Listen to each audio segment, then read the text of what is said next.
courthouse burned down to the ground in Rome, Georgia. Is there a connection to the Orange Man? Thank you for tuning in to Game Changer TV. I'm your host, Terri Lynn, and this is the channel where every day we're telling it like it is. Today is March 24th, 2026, and I apologize for my voice. I'm just now getting it back. I hope I can make it through the whole video. I appreciate y'all's prayers. I've been under constant attack for the last month with Joshua and the hospitals and the neighbors and the police, and getting turned over by one of his new doctors that I met for 5 minutes in the home, that I got in an argument with him over, told him to get out of my house. He was not welcome because of what he was saying. So I filed a complaint against him with the nursing board because he was a nurse practitioner functioning as a doctor, and I turned him in. Well, then when he got investigated, he turned around and contacted adult services on me, that I was mean to Joshua, that I was emotionally abusive to Joshua. So adult services showed up. Then I had to go to court with Josh. Then what else happened? All kind of crazy stuff. Oh, then the yard man was weed eating, and he threw a rock and shattered my window on my car, on my driver's side of my car. So I had to go deal with get my window replaced and tint put back on my window. Then for the last week, I've been solid sick, barely able to get out of the bed, but I'm still having to get out of the bed to take care of Josh and his needs and his emotional needs and redirecting his behaviors. It has been a hard month. I have been fighting devils left and right, dealing with the eviction, just all kind. Right now they've calmed down on it, but I think it's about to start back up. But that's another whole story. But it has been one thing after another. So y'all, bear with me with my voice. I'm doing all I can to be up to make this. But so let's talk about this courthouse that just burned down to the ground. And is there an Orange Man connection? I can feel the heat right here, standing on the bridge. It is fully on fire. There's a truck here keeping this side up. Oh man, oh, it's not good. Here comes some more fire.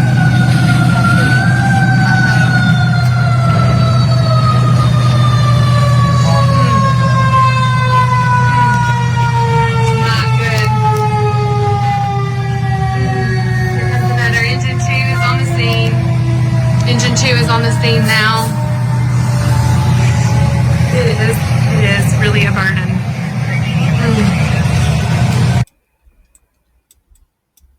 Is there an Orange Man connection? Are y'all ready for this? Let's wait till we get into this.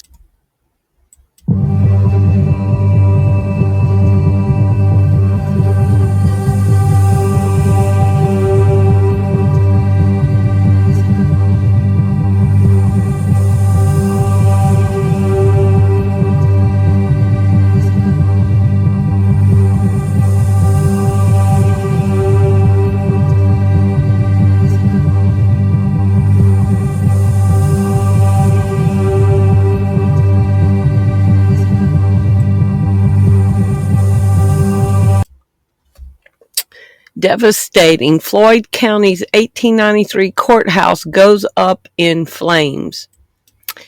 Rome, Georgia historic courthouse deemed a total loss after fire rips through the building. It was hard for natives to see the historic Floyd County courthouse in downtown Rome go up in flames on Monday. So that was the picture of the courthouse prior to the fire. And this is downtown Rome with the courthouse steeple in the background. It was iconic. A landmark of Georgia's history was reduced to ruins on Monday as a massive fire tore through the Floyd County Historic Courthouse in downtown Rome. The blaze, which was first discovered around 2:20 p.m., quickly escalated, sending thick plumes of black smoke across the city skyline and drawing crowds of stunned onlookers. The intensity of the fire proved too much for the 134-year-old structure.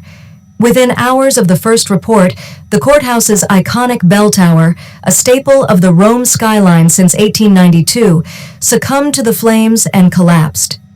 Firefighters from the Rome Floyd County Fire Department were forced into a defensive posture, working tirelessly to prevent the inferno from spreading to adjacent buildings in the historic government plaza.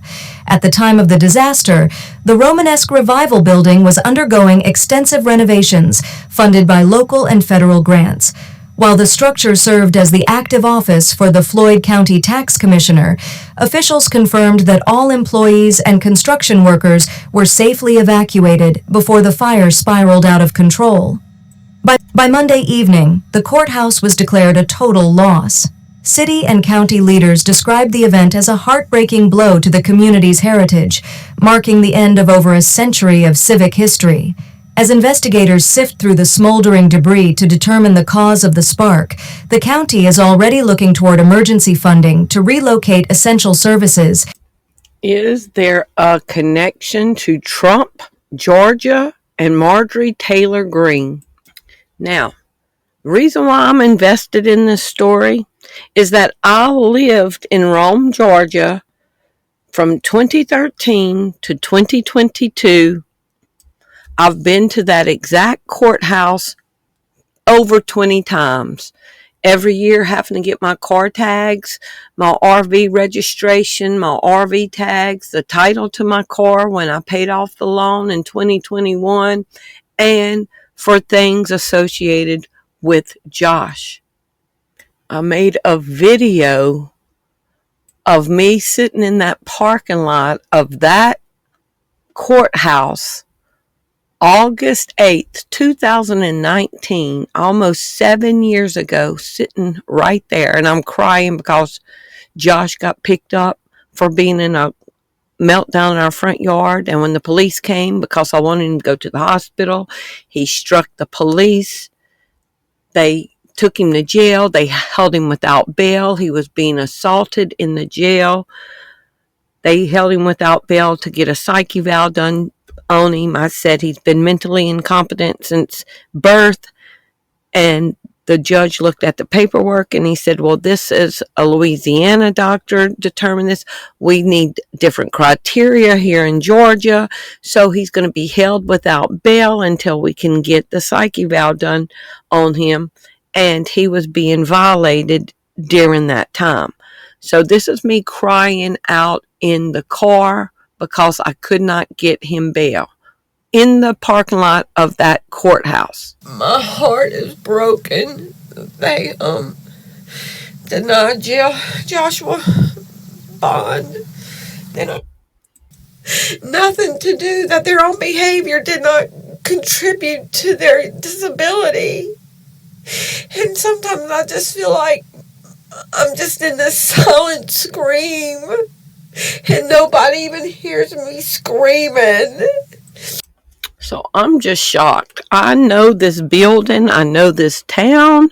I know the people in the town. So I've been sick all week. And yesterday a friend of mine sent me an article that the courthouse was on fire in Georgia. I was just floored. Okay. So I'm very interested in this story. The connection between Trump, Georgia, and Majorie Taylor Greene. Y'all need to buckle up for this. So I just found this in a video. That's where I was parked, where that yellow line is, where I was parked when I made my video. So there's the building on fire, and there's where I was sitting in front of that truck in my video. That's from Google Earth. Is there a connection? Let's jump into this. Trump in Rome, Georgia. 1 month prior, just 1 month earlier than the fire in Georgia, Trump was in Rome, Georgia. President of the United States visits Rome, Georgia on February 19, 2026. The visit of President Donald J. Trump yesterday required an incredible amount of preparation, coordination, and professionalism from agencies across our community.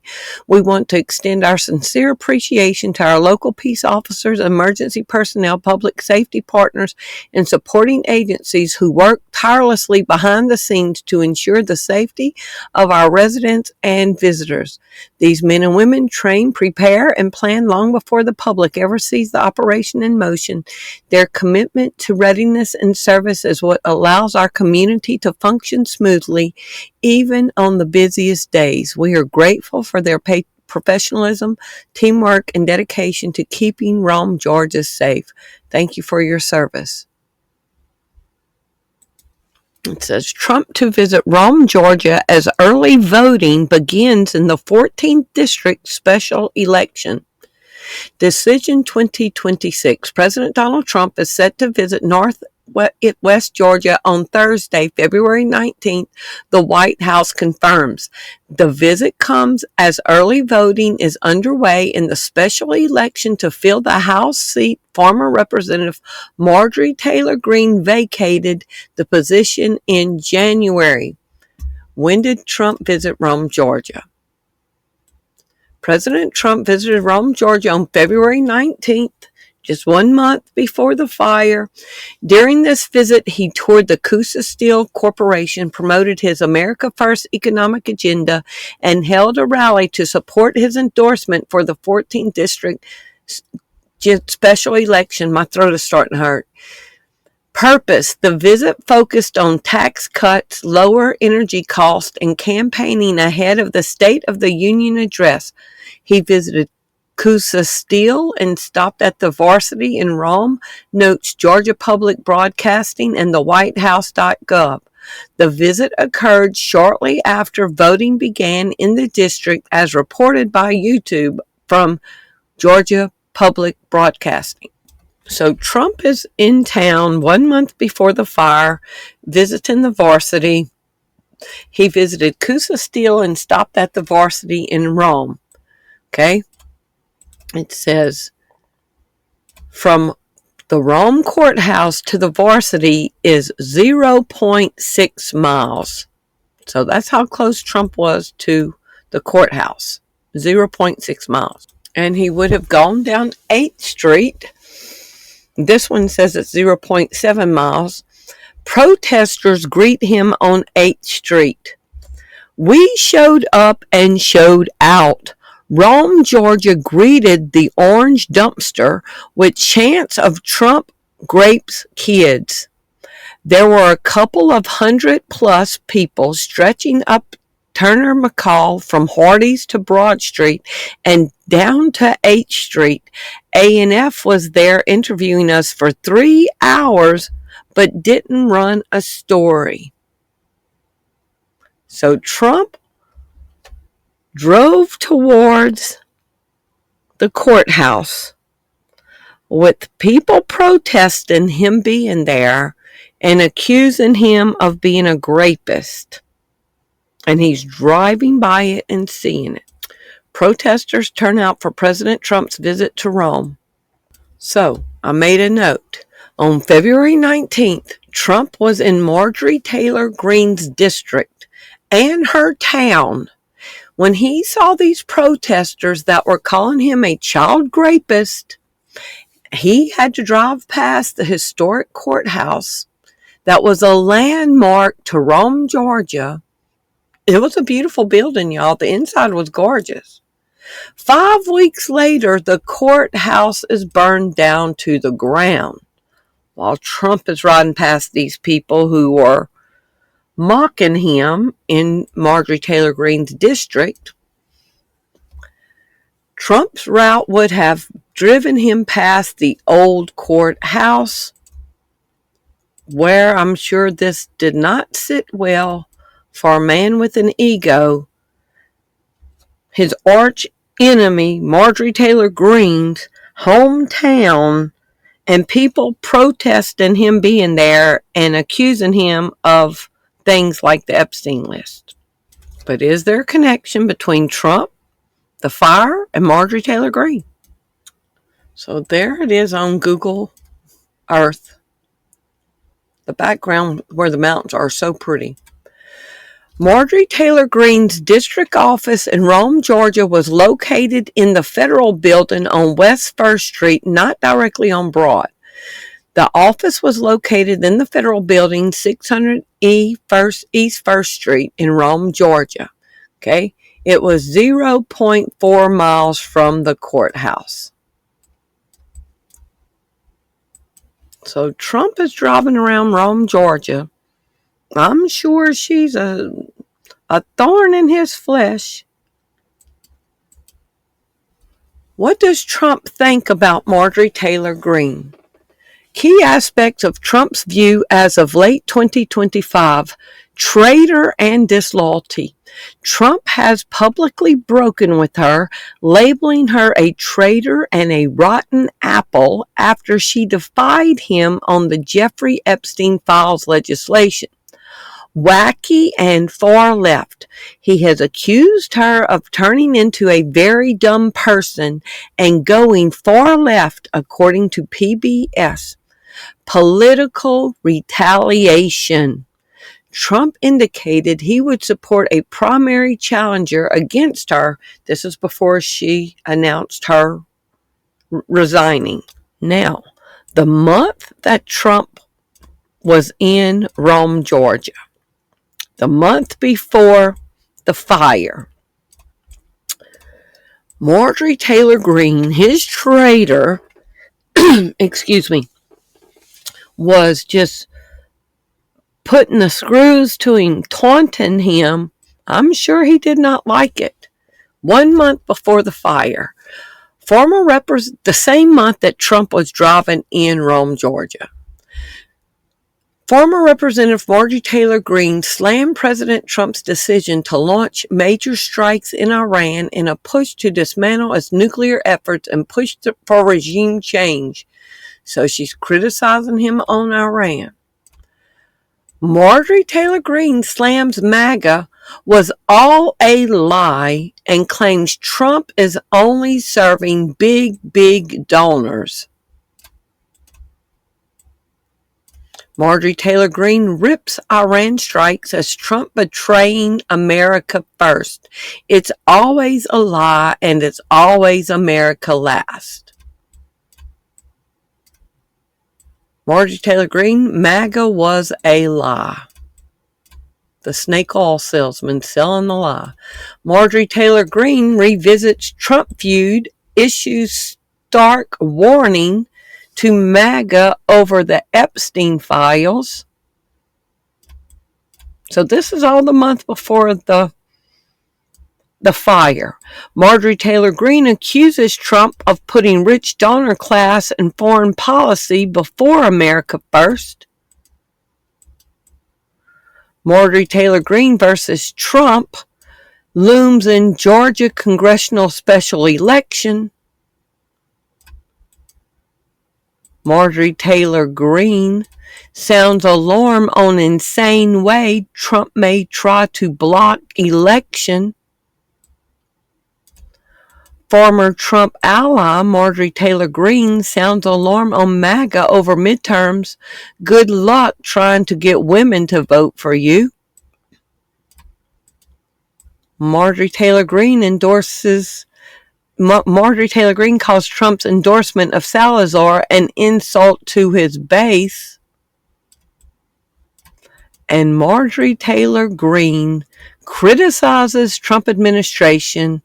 I'm not in a cult. So she let him know she's gone way off the reservation of the Trump reservation. This was 10 days after Trump was in Rome, Georgia, about 3 weeks before the fire. Former Congresswoman Majorie Taylor Greene issued a pointed response on X after President Donald Trump declared on Saturday that Iran's supreme leader was dead and vowed continued bombing. While opening with, "Great, Mr. President, good job," Greene quickly shifted to domestic concerns, arguing that ordinary Americans, not the Iranian people who voted for you, are struggling financially. She cited all-time high credit card debt, unaffordable housing, and rising insurance costs, contrasting those hardships with foreign military action. Greene warned that younger generations would bear the long-term consequences of mounting national debt, writing that in 10 years they will be left with over $50 trillion in debt and no Social Security. "We campaigned on America first," she said, "and this is not it."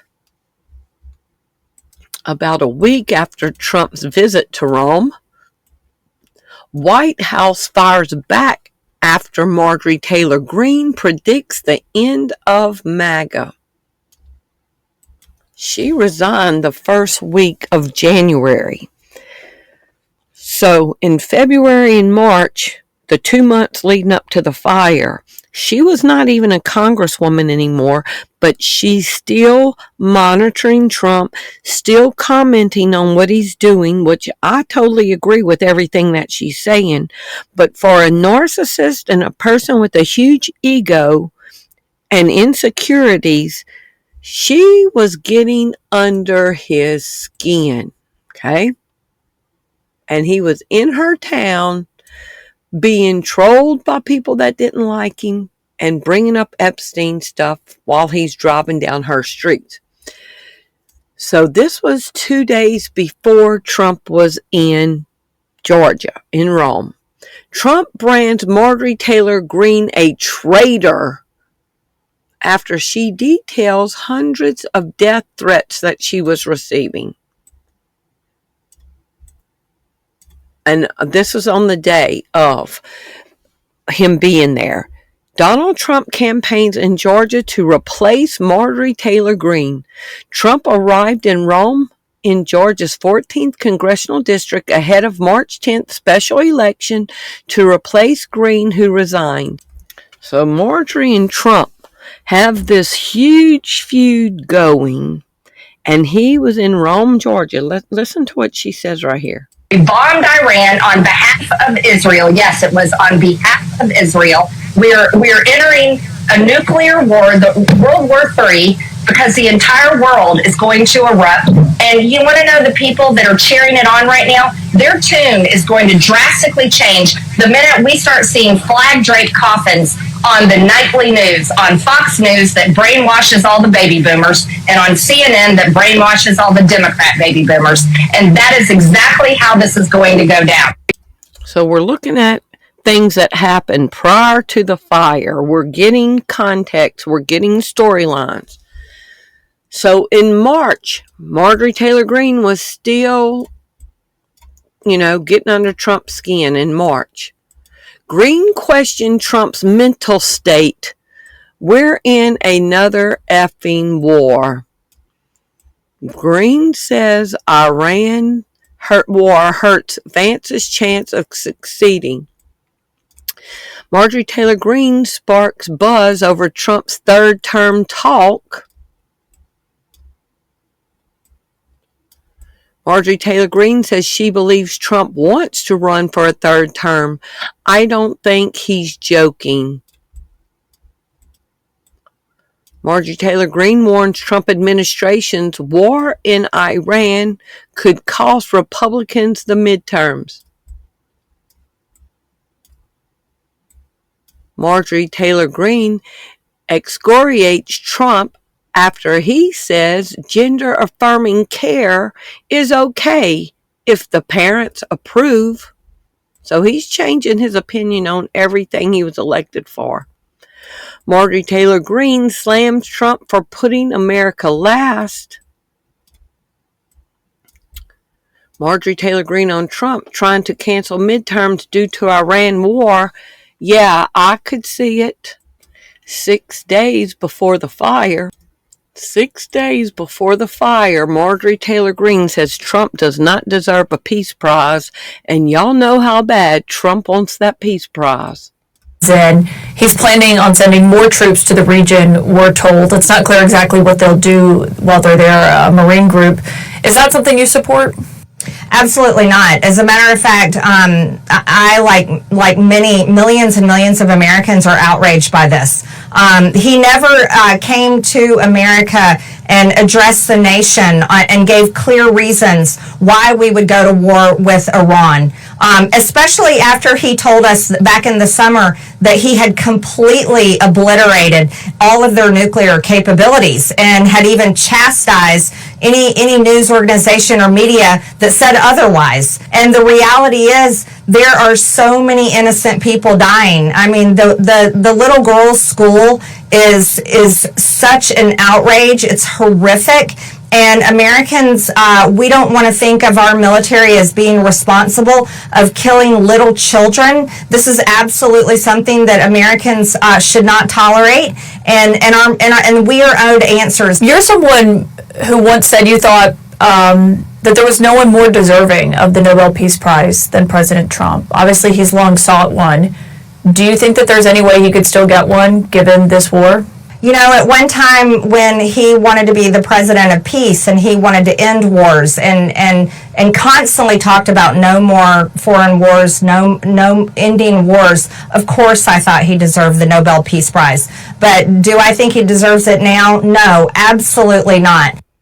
And that was 6 days before the courthouse in Majorie Taylor Greene's town, her district, burnt down to the ground when she said he doesn't deserve the Peace Prize 6 days before. She was still getting under his skin. She still has a house in Rome. Majorie Taylor Greene owns a home in Rome, okay? So she still lives there. Trump's driving around in her town, looking at her town, seeing her people, criticizing him. She's criticizing, saying he doesn't deserve the Nobel Peace Prize. He's got little man syndrome and narcissism, a sociopath, a psychopath, and she is challenging him. Can't y'all feel it building?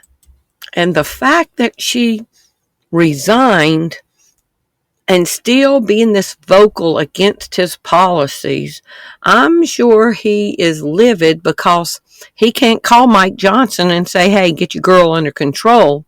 She is speaking for herself. Is Majorie Taylor Greene a thorn in Trump's side?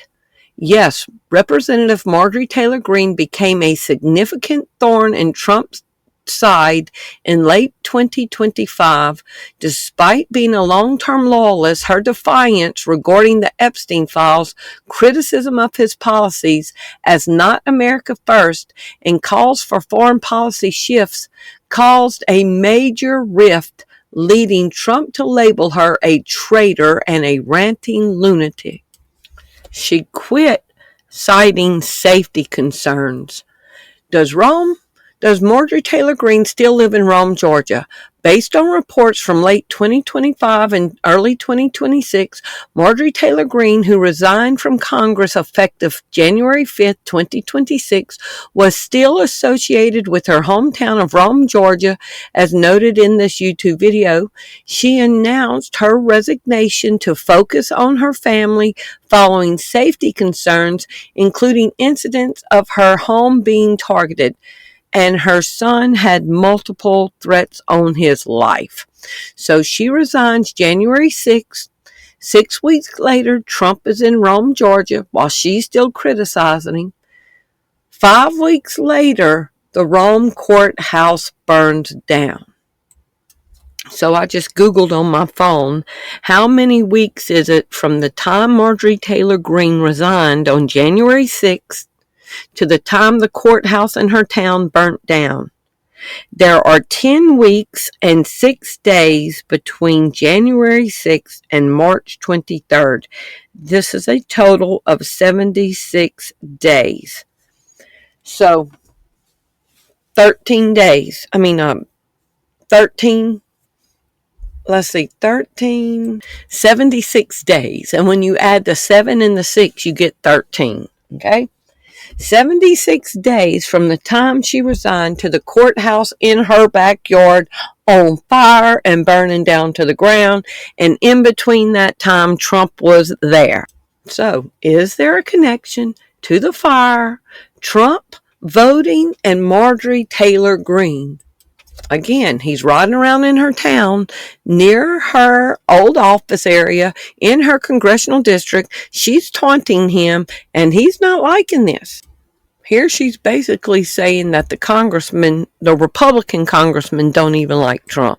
The Republican Party is not the party of Trump. The Republican Party is still has the establishment. Like I said, they are clinging to it, and they are wanting to ride through his second administration like a speed bump, get past Trump and move on back to what they care about: foreign wars, spending untold amounts of the American people's dollars. They don't care about Doge. They're annoyed with Doge. That's cutting programs that they receive donations for from lobbyists that go all over the hill. I think I really wanted to sound the alarm because the wake-up call needs to be given, and the message needed to be delivered right here to the people that I work with here in Washington is that, look, we are paying attention. And if I'm upset and speaking out about it, you better believe people at home are furious. I want to speak goodness and love and hope into the women standing behind me and all of the other survivors whose names you don't even know, but stand with these women. They are survivors, and they are strong, and they are courageous, and they are daughters of God. They are not victims. These women have fought the most horrific fight that no woman should have to fight, and they did it by banding together and never giving up. And that's what we did by fighting so hard against the most powerful people in the world, even the President of the United States, in order to make this vote happen today. I was called a traitor by a man that I fought for 6 years for. And I gave him my loyalty for free. I won my first election without his endorsement, beating 8 men in a primary. And I've never owed him anything, but I fought for him for the policies and for America first. And he called me a traitor for standing with these women and refusing to take my name off the discharge petition. Let me tell you what a traitor is. A traitor is an American that serves foreign countries and themselves.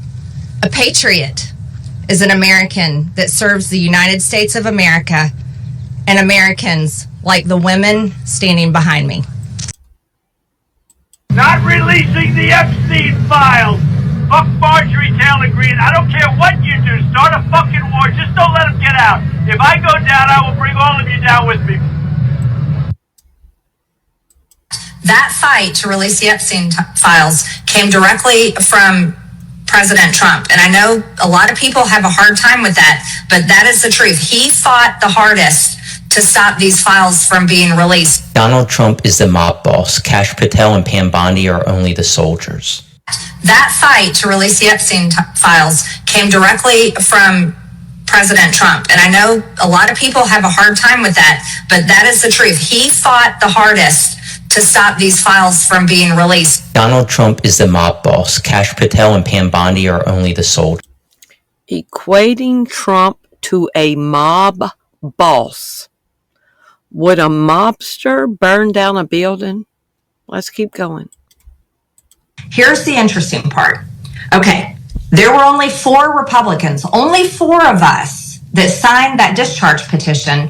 Thomas Massey, myself, Lauren Boebert, and Nancy Mace. Now, what was happening in the background for months leading up to when we finally got it released is we were getting pressure from the White House. We were getting pressure from the speaker. Do not take your name off this discharge petition. And we're like, why? We're talking about the Epstein files. This is the ultimate promise This is the ultimate way to provide transparency. This is the ultimate way to take it to the deep state and expose a whole criminal cabal of rich, powerful elites that I believe control everything. And guess what? Come to find out, they do. They do. And so we're like, why? So in the meantime, President Trump is calling Epstein the whole thing a hoax. Yeah. He's calling it a Democrat hoax.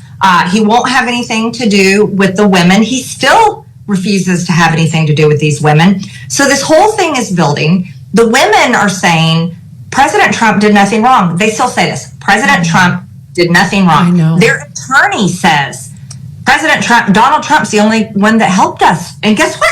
That came out in the Epstein file.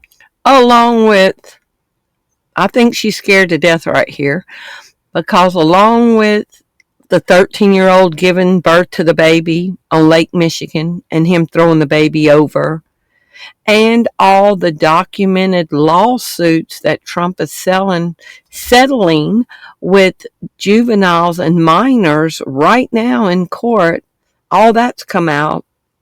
I think she's scared to death to speak on certain things, but let's keep going. That he reported Jeffrey Epstein. Yep. So but Donald Trump is fighting it. President Trump is fighting it. President Trump is yelling at me. The White House is putting pressure on Nancy Mace. They take Lauren Boebert in a skiff. I don't even know what they said to her in there. They are attacking Thomas Massie, nonstop attacking Thomas Massie. And then one day I get a phone call from the president in September, and he is so mad at me. And he's yelling at me, and he's angry at me, and the fact he's like, you're supporting Rand Paul Jr., and he's chewing me out for signing my name on Thomas Massie's discharge petition to release the Epstein files. And I'm trying to tell him, Mr. President, they say you did nothing wrong. Right. This needs to come out. Right. And so we're having this argument, and he tells me on this phone call, he's like, Marjorie, my friends will get hurt. That's it. That was Majorie Taylor Greene telling all about the ways in which this administration is fighting not to keep their campaign promise of releasing the Epstein files, but the express opposite. To politics now. One day after Congresswoman Majorie Taylor Greene announced those surprising plans to resign, the president is again calling his former ally a traitor. CBS's Willie James Inman is in Washington with the latest. A day after Republican Representative Majorie Taylor Greene announced her plans to resign, President Trump took aim at the Georgia Congresswoman. I just disagreed with her philosophy. She started backing perhaps the worst Republican congressman in our history, stupid person named Massey. And I said, go your own way. The president once again called Greene a traitor in a Saturday morning social media post. Greene says she will step down in January.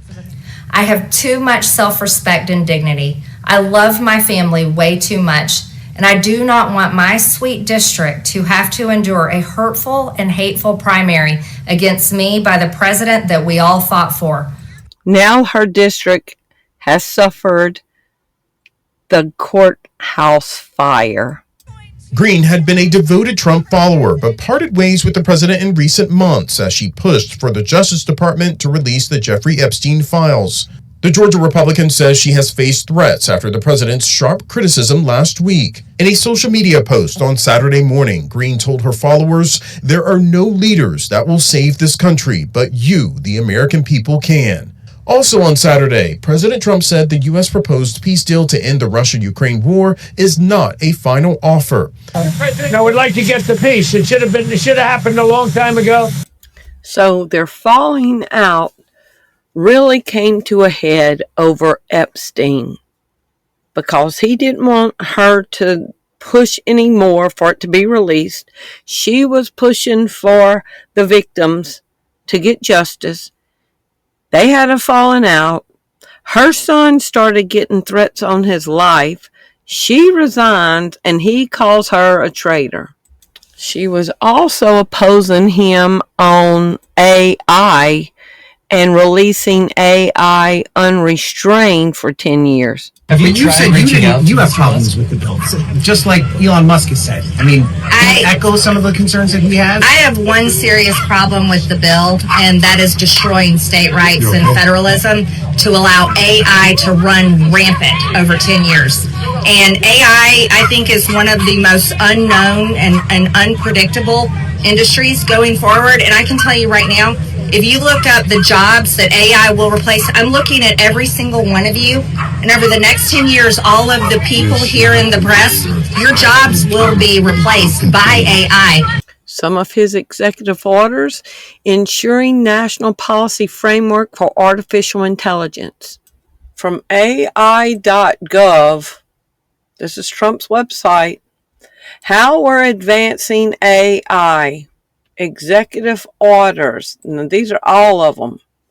Promoting export of American AI technology, accelerating data centers, advancing AI in education. And Majorie Taylor Greene is concerned about AI taking over everything. By AI. And I am 100% opposed. And I will not vote for any bill that destroys federalism and takes away states' rights, the ability to regulate and make laws when it regards humans and AI. And this is a warning shot for everyone. I don't care what your political party is. I do not care if you hate my guts or you love me or you don't care about me whatsoever. I think every single human matters. And I think this is an issue I'll go to the mat on. I love many of the policies because they fund the president's campaign promises. I can also say I don't like the price tag. I can agree with Elon there. I can agree with the president on the good things in the bill, but I can also tell every single Republican in the House and the Senate, I don't care what you change it to, if you are destroying state rights, I'm out. Then she says that Trump's policies will bring in the mark of the beast. She says here, Congress is secretly pushing for a cashless society, citing the mark of the beast. The groundwork is being laid, currency that can be controlled by the federal government. I've read the Bible, and I believe what Revelations 13, 16 through 17 says, and I just cannot vote for a future system that will do that. She's a deal made by the president to make sure that included was going to be the central bank digital currency. There'd be no possibility of a backdoor to get that. So where are we? Steve, let me explain something. In 1971, we went off of the gold standard. The Federal Reserve did that. And we went to cash, a cash society. And the value of the dollar has drastically gone down to the buying power is less than 10 cents now from where it was in the 1950s before we went off the gold reserve. What's happening today on July 17th in 2025 when no one is paying attention, no one's talking about it, everyone is in blind rage about the Epstein files, and I don't blame them. However, right now, what is being voted on today in Congress is the entire setup, groundwork, and entire infrastructure being laid to move from cash to digital currency. And the number one thing that is not happening today is a ban on a central bank digital currency. This means the ability for the government to take control of your digital bank account where all your money is and turn it off. And there will be no ban on a central bank digital currency. There will be no way to protect your ability to fully control your digital currency in the future. And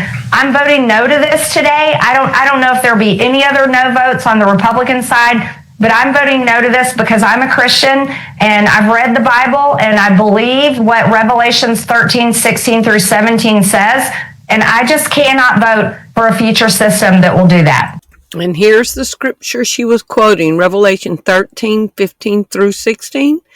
And he, the Antichrist, had power, the beast, the second beast, had power to give life unto the image of the beast, that the image of the beast should both speak and cause that as many as would not worship the image of the beast should be killed.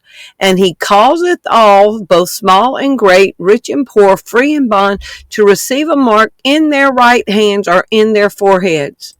Now, y'all think about this. She was Trump's biggest ally,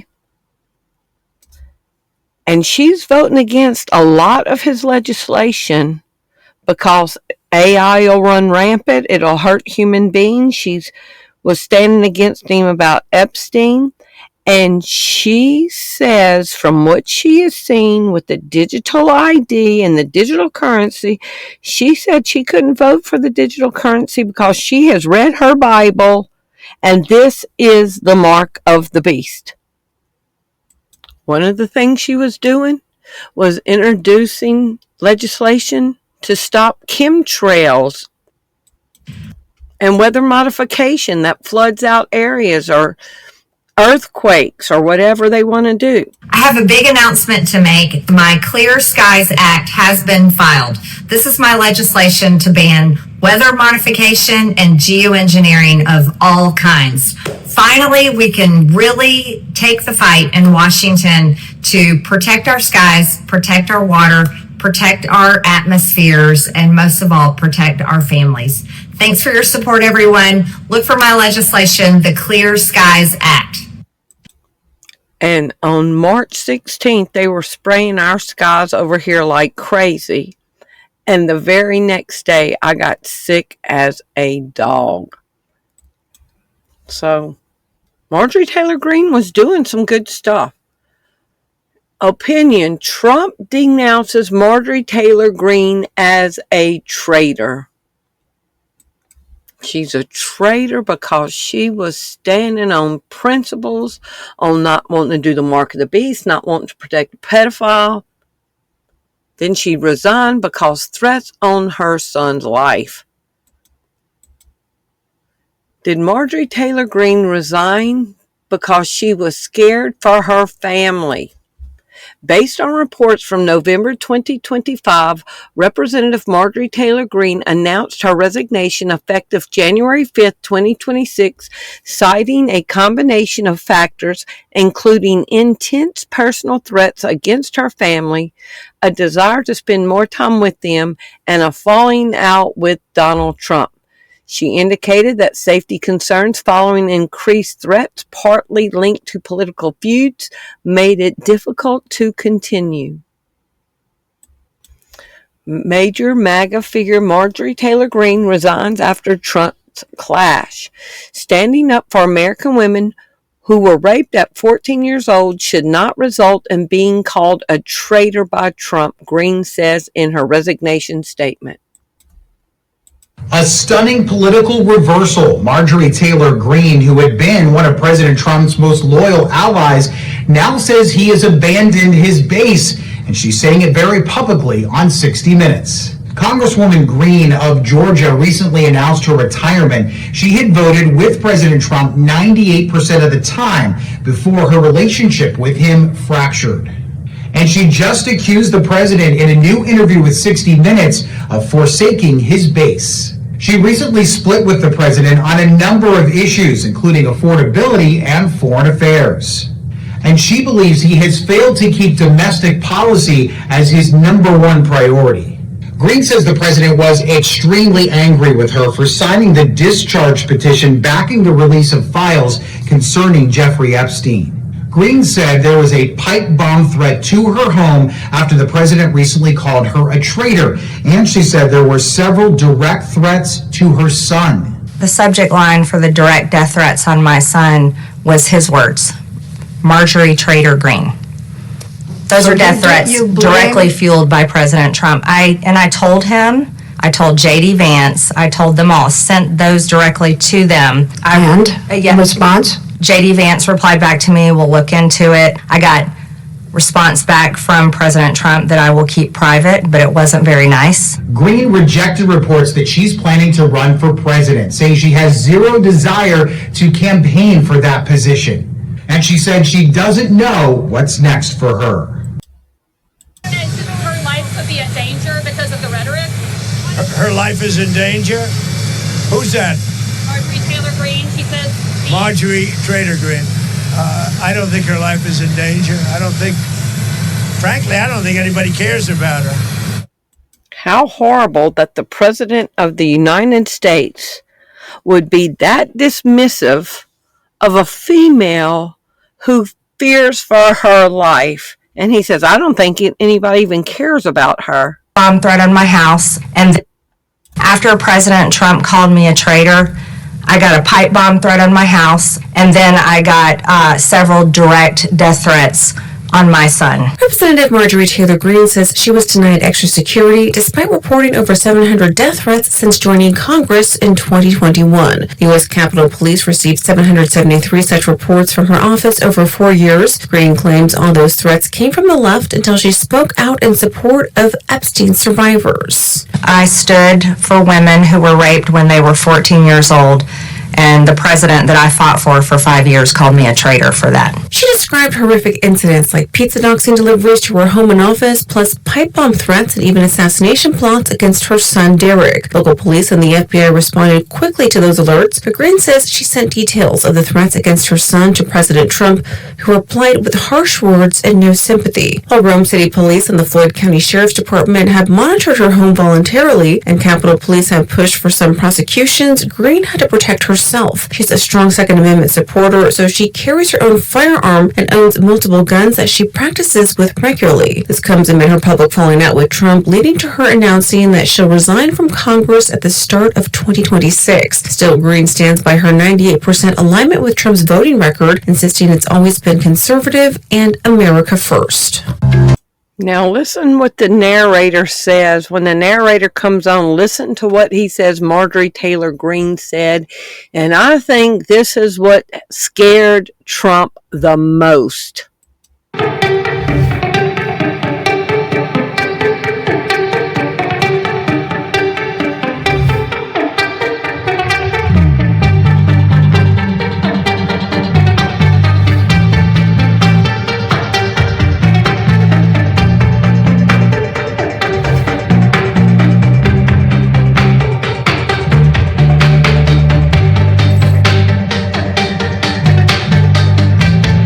I will name every damn name.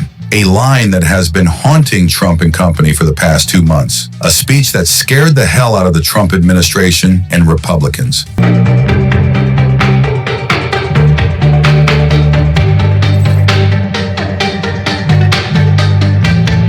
I will name every damn name. A line that has been haunting Trump and company for the past 2 months. A speech that scared the hell out of the Trump administration and Republicans. The explosive speech was delivered by Marjorie Taylor Greene during the Epstein Files Victims Press Conference and has repeatedly called out the Trump administration to release the files. During her powerful speech supporting the Epstein abuse victims, MTG quoted, "I am not scared of names. I will name every damn name in the files."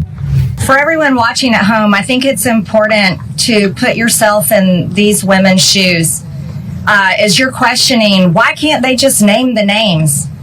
What you don't realize is they just told their stories of being raped and being abused, being victimized, being manipulated, being coerced, and basically held in a prison of captivity of sexual abuse while they were young teenagers and extremely young, vulnerable women.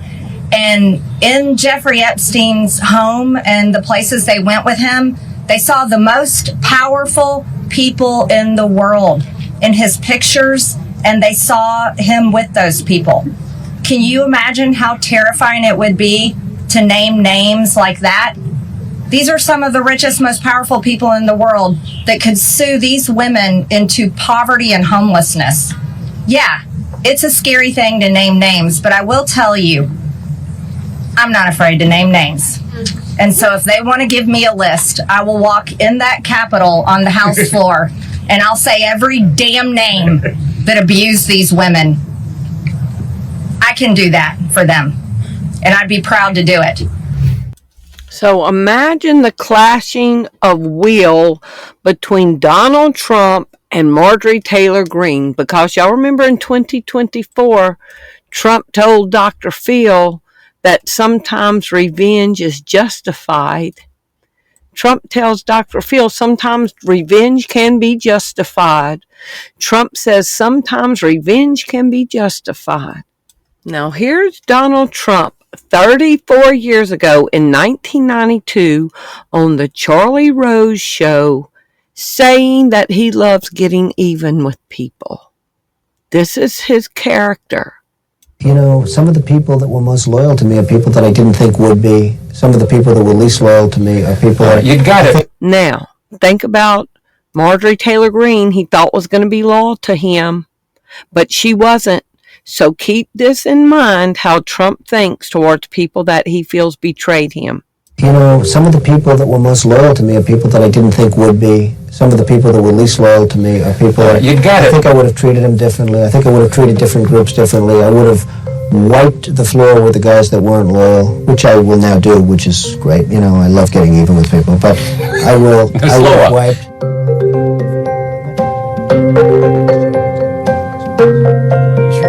You love getting even. Oh, absolutely. You don't believe in the ass and the eye? You do. No. I know you well enough. I think you do. But anyway, but now keep that in mind. Trump says, you don't believe in an eye for an eye? I know you well enough. Yeah, I know you do. So let me just give you backstory on the host that Trump says, I know you good enough to know you do believe in an eye for an eye. He hung around Jeffrey Epstein too. New York Magazine reports Jeffrey Epstein reportedly conferred with former TV news host Charlie Rose about hiring young women as assistants. Charlie Rose has been accused of 27 women accusing him of sexual misconduct over 3 decades. Jeffrey Epstein and his great pal Charlie Rose. So Trump is on television telling a friend of Jeffrey Epstein's that I know you well enough to know you think like me. An eye for an eye. well enough. I think you do. But anyway, you don't believe in the ass and the eye. You do. No. I know you well enough. I think you do. But anyway, but tell me. I mean, you're going to get even with some people. If given the opportunity, I will get even with some people. Now think about that. If given the opportunity, I will get even with some people. Did Trump get even with some people with that courthouse fire? Wait till we get into it. Wait till we get into this. He said if he has the opportunity, he will get even with people.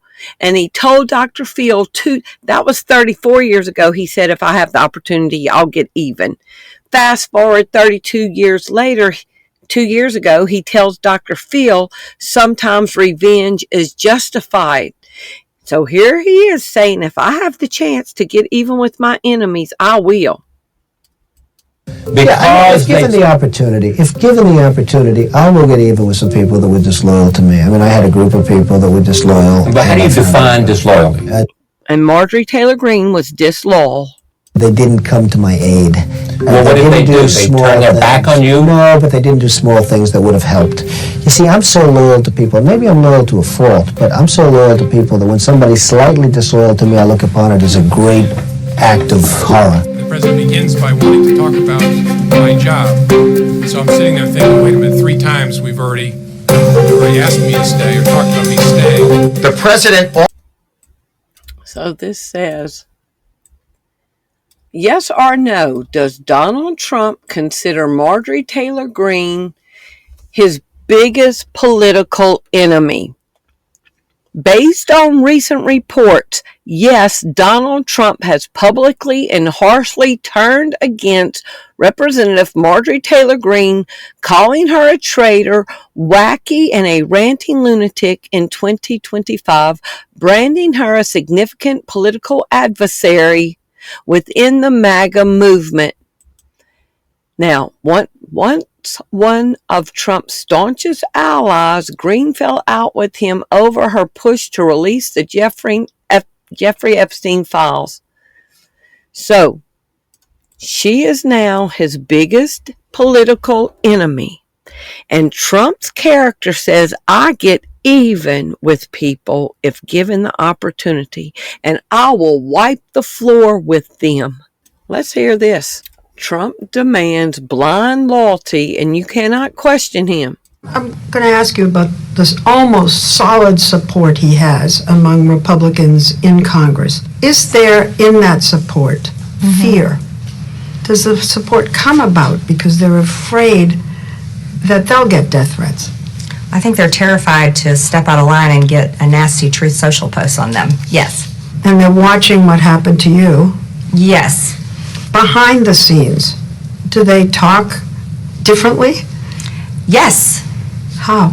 Oh, it would shock people. Well, let's shock people. Okay. I watched many of my colleagues go from making fun of him, making fun of how he talks, making fun of me constantly for supporting him, to when he won the primary in 2024, they all started, excuse my language, Leslie, kissing his ass and decided to put on a MAGA hat for the first time. We are seeing war on behalf of Israel. We are seeing the people in Gaza, innocent people in Gaza, hundreds of thousands of them completely murdered so that they can build some new real estate development and money can pour in and everybody can get rich there in the new Gaza. And we're seeing a whole plan play out, which is really a new world order. We are seeing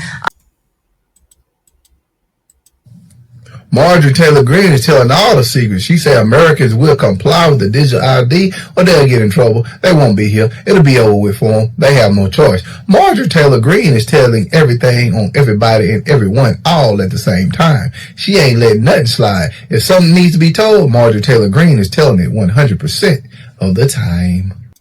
From January 3rd, 2026, 2 days before she resigned, Majorie Taylor Greene warns Americans will comply or die over digital ID and CBDC threat. Representative Majorie Taylor Greene sharply reacted this week to evolving federal crypto policy, warning that digital identity and currency changes could force Americans into a stark choice: comply or die. So she's warning people where Trump's policies are about to take us. And she's his political enemy, number 100. Number one, I mean.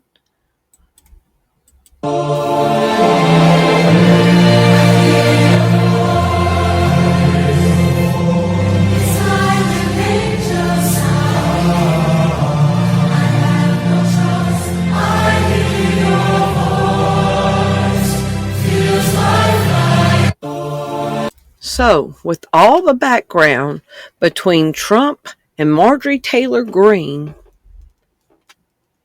the historic Floyd County Courthouse in Rome, Georgia, her district, is destroyed by fire.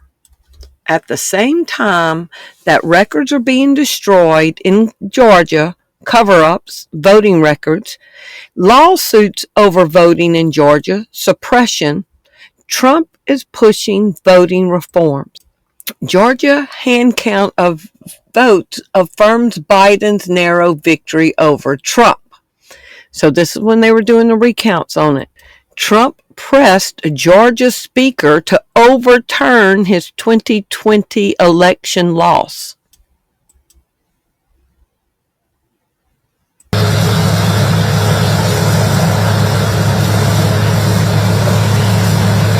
I've got some of my people looking at that because, frankly, that was a theory of us coming into session that we had not considered. We have been thinking that we had to travel down the road of having 3/5 of the House members, which we couldn't get. By the way, you do it to uncover fraud. You could say for transparency and to uncover fraud, possible fraud.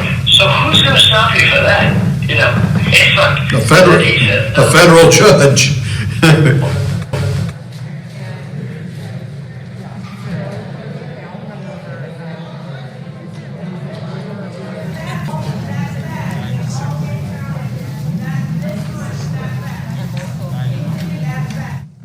Faithfully execute the office of President of the United States. The office of President of the United States. We won this thing by 400,000 or 500,000 votes, just like we did Alabama and every other state in the South. And we won your state massively. But it's very beatable. If we have a special session, we will present, and you will say, it's been massive fraud. We're going to turn over the state.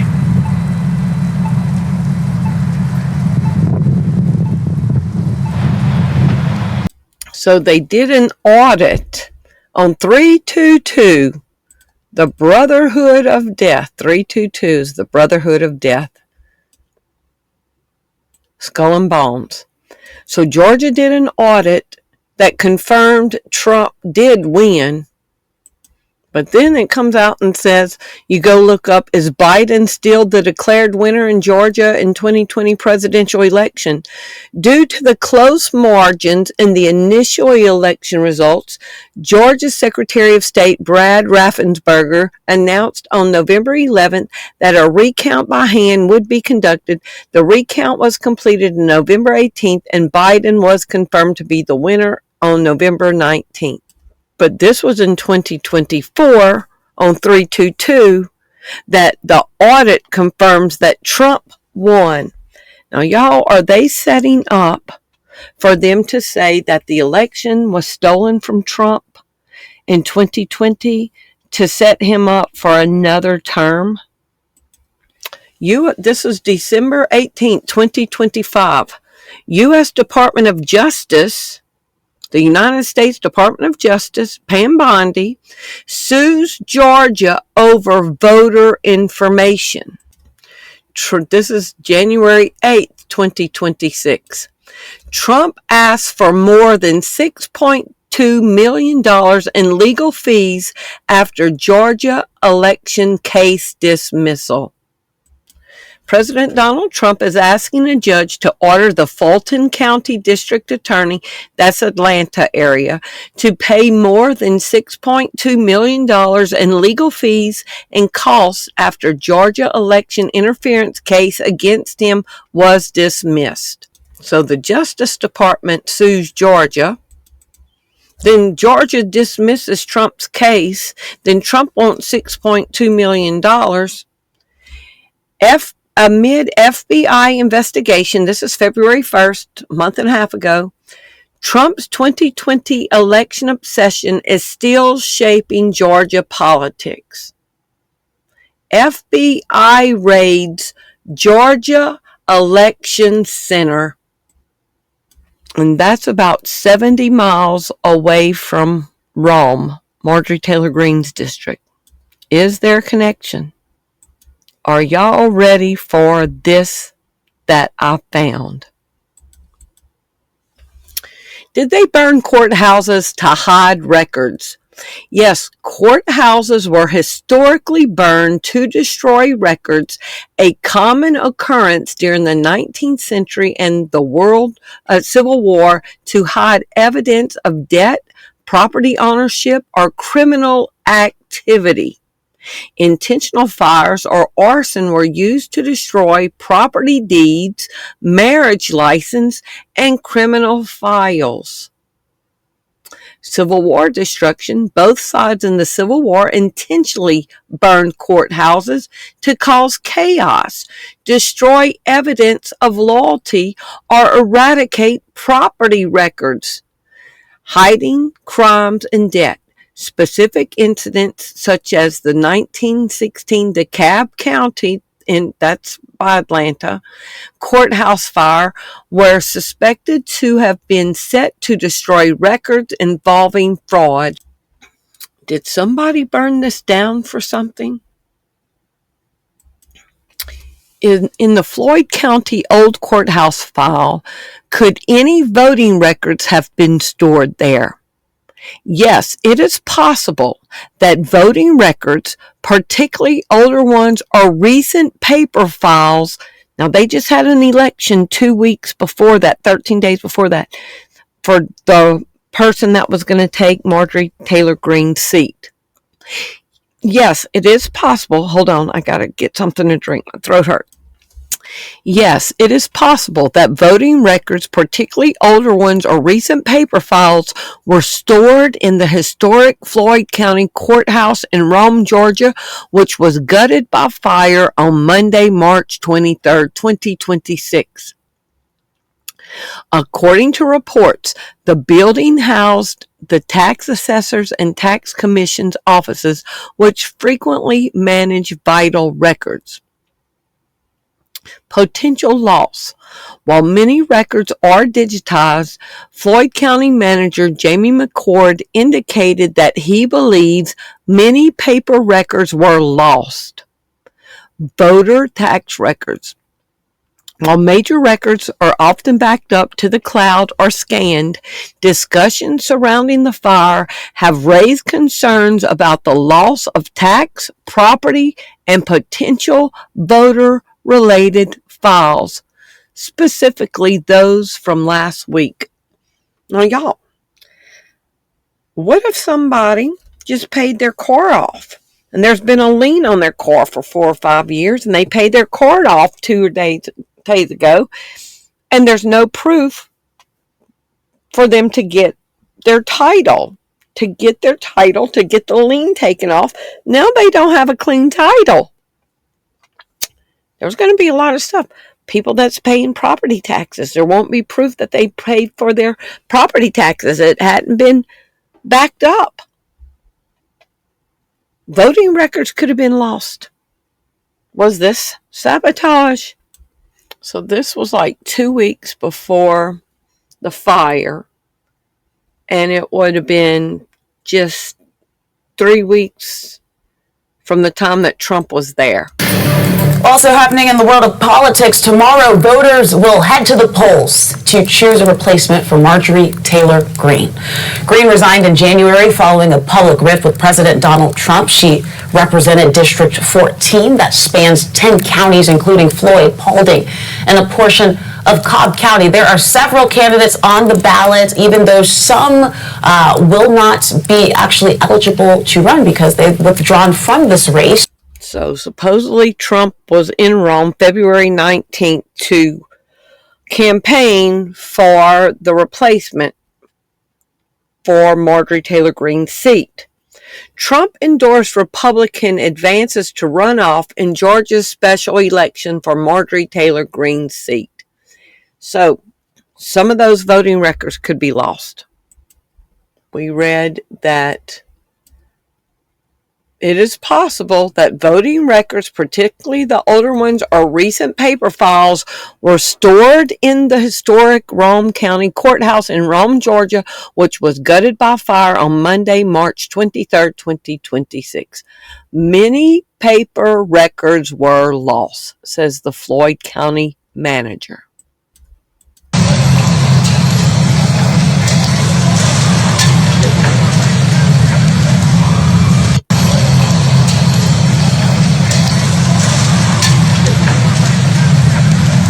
Now, this was just some fires and destruction of other courthouses that I found. It was so many, I couldn't even take the time to do it.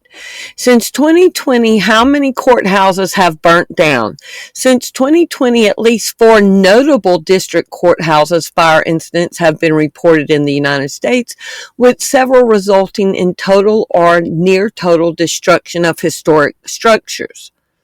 The Floyd County Courthouse, Butler County Courthouse in Ohio, February of 2026. Mason County Courthouse in Texas, February 2021. Loudoun County Courthouse in Tennessee, April 2020.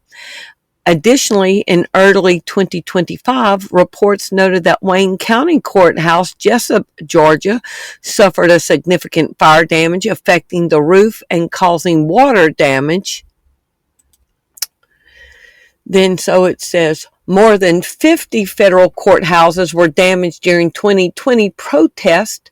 During the 2020 protest, 50 courthouses were damaged or destroyed, with dozens more incidences of vandalism occurring at local and federal sites between 2020 and 2024. These incidents occurred largely during the protest against police brutality and racial unrest, specifically targeting the Hartfield Federal Courthouse in Portland, Oregon. Portland, Oregon, Oakland, California, Los Angeles, California, Riverside, California, Chapel Hill, North Carolina, Allentown, Pennsylvania, Los Angeles, Nevada, Portland, Oregon,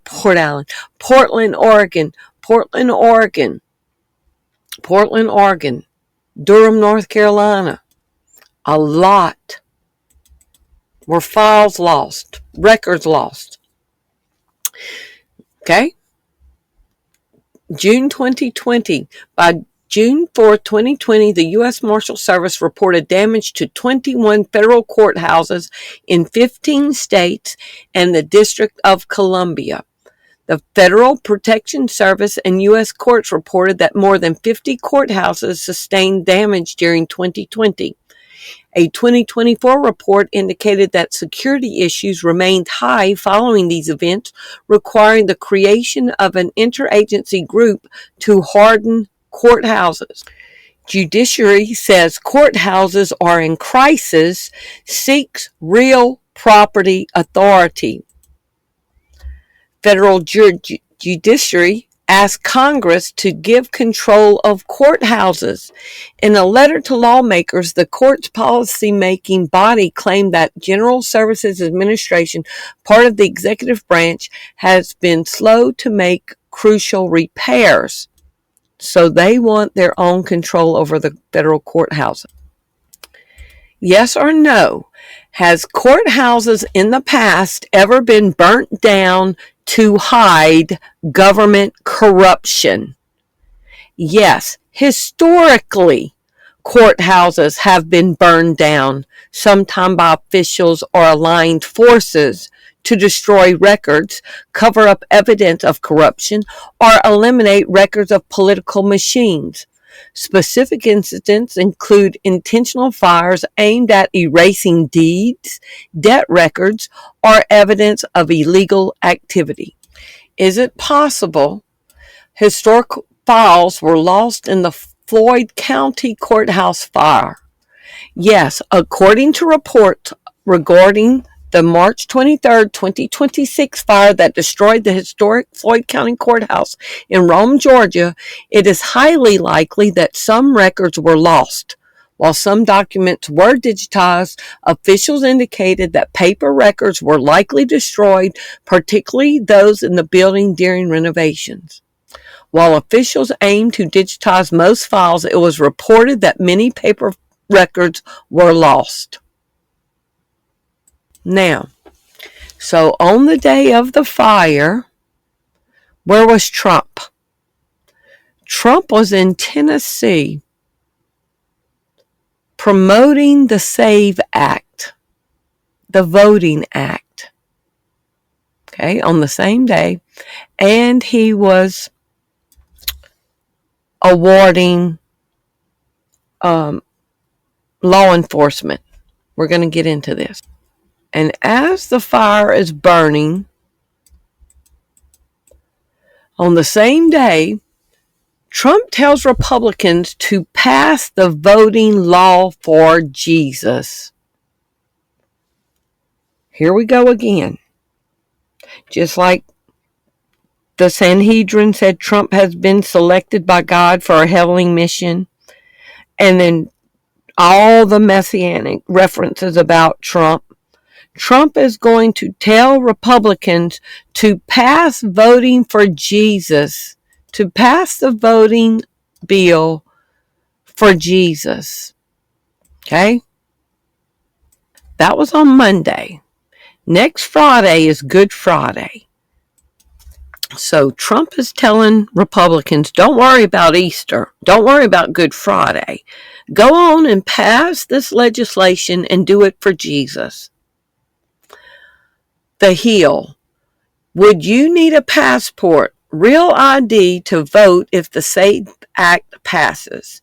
The SAVE Act is about to take center stage in the Senate, potentially bringing new strict identification requirements.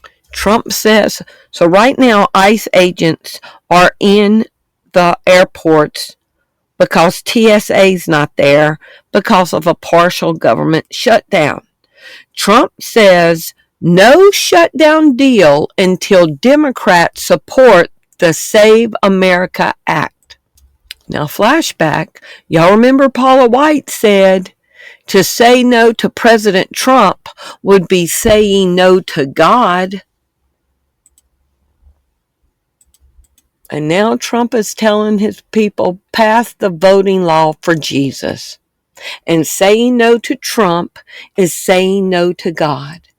So while the courthouse is burning in Marjorie Taylor Greene's district, that potentially has some cover-up, that Trump was there just 5 weeks prior, while the courthouse is burning, listen to what Trump is saying. It's a great feeling because we were laughed at for 4 years with this guy that should have never been president. So I'm tying Homeland Security into voter identification with picture and proof of citizenship in order to vote. And those two items are the most important thing having to do with Homeland Security. So it should be part of the Homeland Security bill. And I'm requesting that the Republican senators do that immediately. You don't have to take a fast vote. Don't worry about Easter going home. In fact, make this one for Jesus, okay? Make this one for Jesus. That's what I tell him. Make this one for Jesus. That's what I tell him. That's would be a damn good thing. The most important part of Homeland Security is voter ID and proof of citizenship. Nobody can vote on Homeland Security without voter ID or proof of citizenship, and you can't have Homeland Security without voter ID or proof of citizenship. So we're talking. Was Memphis, Tennessee, the only place that Trump traveled to yesterday while the Rome courthouse was burning. Based on reports from March 23, 2026, President Trump's travel focused on Memphis, Tennessee, where he held a law enforcement roundtable and toured Elvis Presley's Graceland. The official schedule indicated a trip from Washington, D.C. to Memphis and a return to Washington, D.C. the same day. Purpose of the flight? To highlight the Memphis Safe Task Force and crime reduction efforts. A roundtable discussion followed by a 30-minute tour of Elvis Presley's Graceland. So, to drive it would be 13 hours from D.C. to Memphis. To fly? How long is a private flight from D.C. to Memphis? A private flight from D.C. to Memphis typically takes between 2 and 2.5 hours. So there is Memphis, and there's Rome, Georgia. So Trump is touring Graceland and doing his little speech. Okay, so Trump is giving his little speech in Memphis while Rome is burning. We could say a lot about that right there. Trump urges GOP to skip Easter recess for Jesus to force Department of Homeland Security and the voting bill. Okay, so he's telling them do it for Jesus. In Christianity, is Easter the highest holy day? Yes, Easter is considered the highest, most important, and oldest holy day in Christianity. It commemorates the resurrection of Jesus Christ, which is central to the Christian faith, symbolizing victory over death and the promise of eternal life. While Christmas is widely celebrated culturally, Easter holds greater theological significance. And Trump is manipulating Christian senators by saying, do this vote for Jesus. Don't worry about going home for Easter. In fact, make this one vote for Jesus. Manipulation.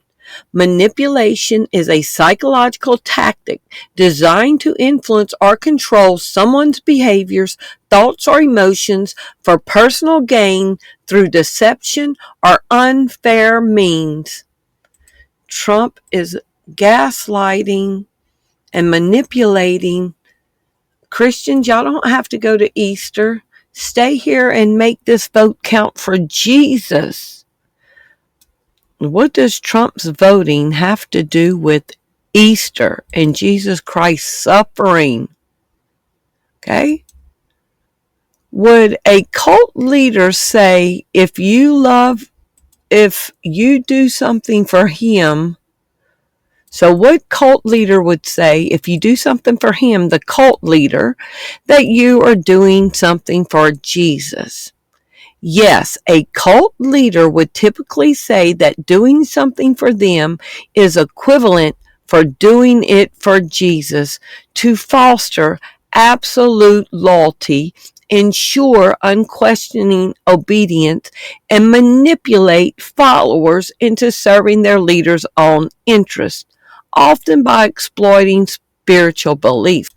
And Trump's faith advisor says telling Trump no is telling God no.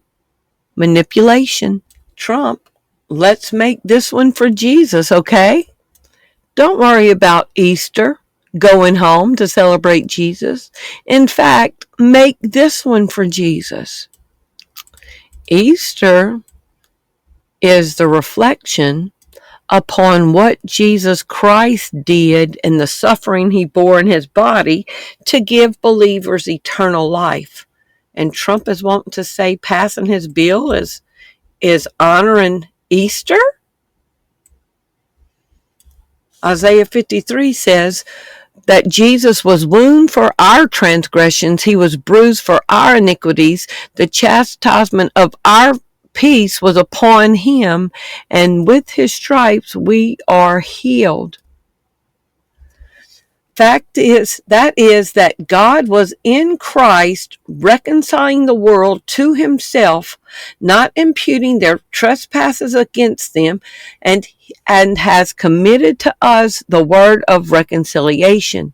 Now then, we are ambassadors for Christ through God, are pleading through us, implore you on Christ's behalf, be reconciled to God.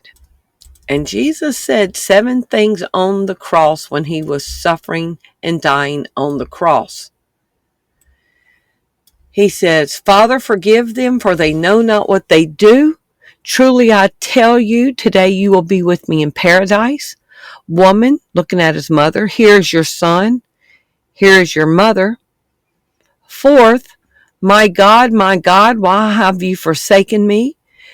I am thirsty. It is finished. And Father, into thy hands I commit my spirit. Jesus was in anguish on the cross and said, I thirst. And they put vinegar on his cracked lips. And Trump is saying, don't worry about going home and thanking God for Easter and his suffering and reflecting on what he did to give you salvation. Make my vote on voter ID about Jesus. Make this one for Jesus.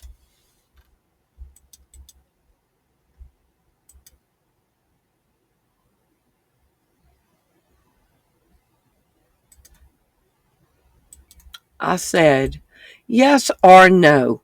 Would it be blasphemy to equate voting with Jesus Christ's sacrifice for our sins? Yes, from a traditional Christian theological perspective, directly equating the act of voting with Jesus Christ's sacrifice for sins is widely considered blasphemous and idolatrous. But what's the word say? According to the Bible, does the Antichrist speak blasphemies against Jesus? Yes, according to Revelation 13:5-6, the Antichrist is given a mouth to utter blasphemies against God. This blasphemous speech is characterized as arrogant and anti-Christian and designed to deceive. The Antichrist combines speech with war against the saints, aiming to deceive or force the world into worshiping him instead of Jesus. Don't go home and worship Jesus. Stay here and get this vote done for me to benefit me. And you can say it's for Jesus, okay? How would Jesus vote? What's in the voting bill? Without the SAVE Act, States will continue to provide illegal aliens with IDs, automatically register voters with no proof of citizenship, and hold elections with zero identification requirements. This gap in election laws should be fixed before Americans head to the ballot box in November. Executive Vice President for the Heritage Action. The SAVE Act would block millions of Americans from voting. The Show Your Papers requirement is an attack on the freedom to vote. In every form, the State SAVE Act would require American citizens to show documents like a passport or birth certificate to register to vote. Our research shows that more than 21 million Americans lack ready access to those documents. Roughly half of Americans don't even have a passport. Y'all, I don't have a passport. I've never had a passport, and I'm 60 years old.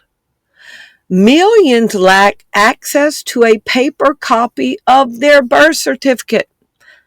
Okay, I don't have my birth certificate.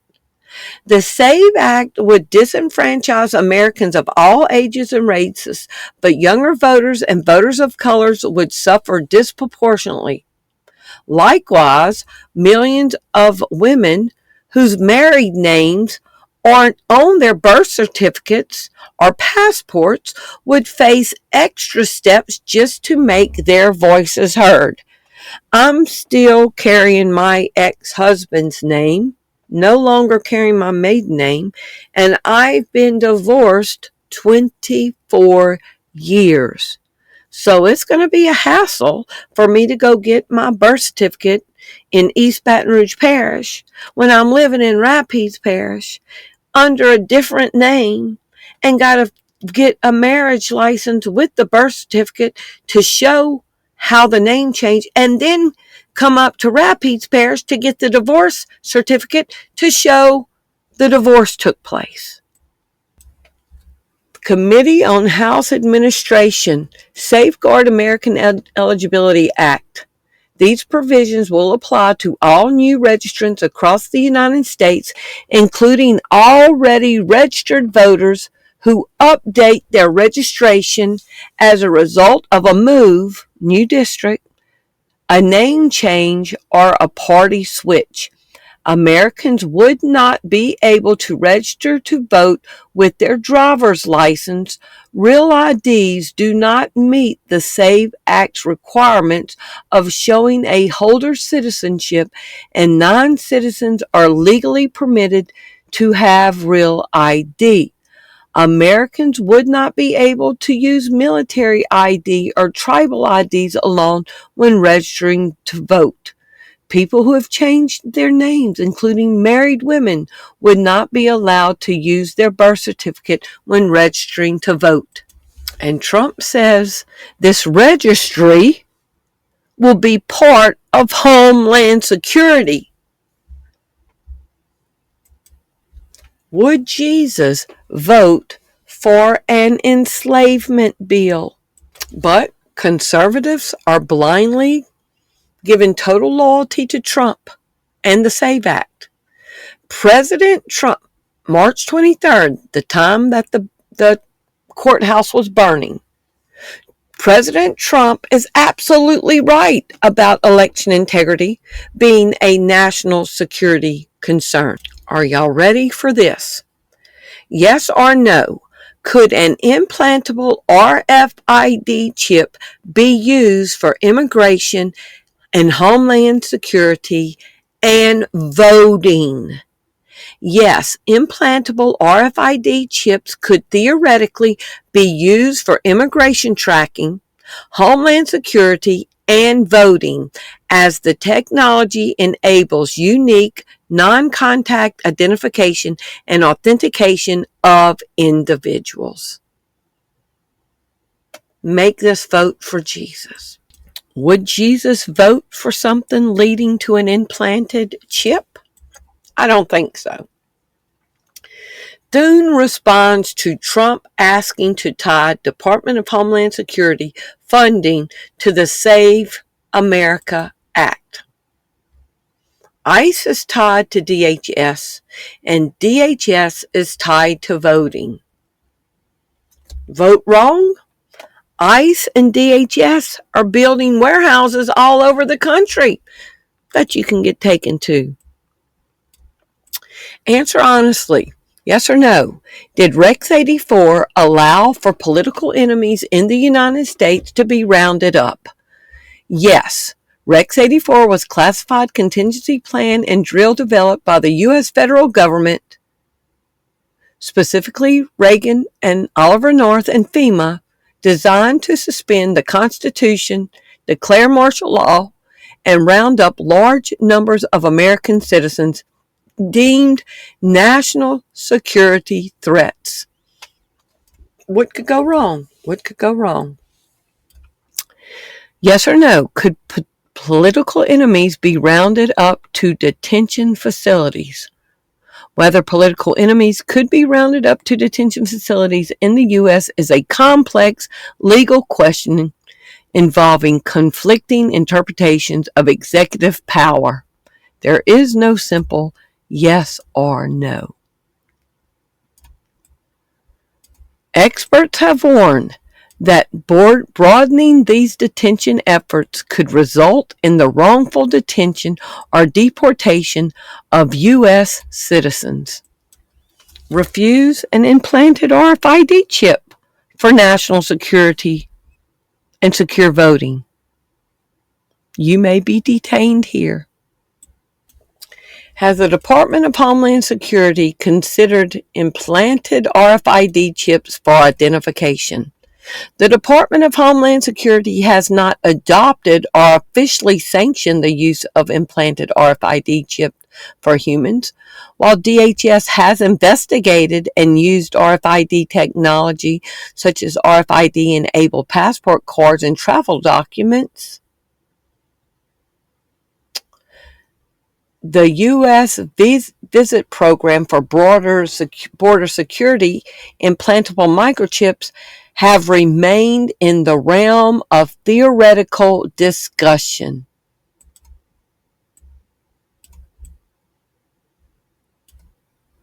A 2006 report from Department of Homeland Security Data and Privacy Integrity Advisory Committee analyzed the use of RFID chips for human tracking, concluding that RFID is better suited for tracking objects rather than people. Let's watch and see. Trump wouldn't bring in RFID implants.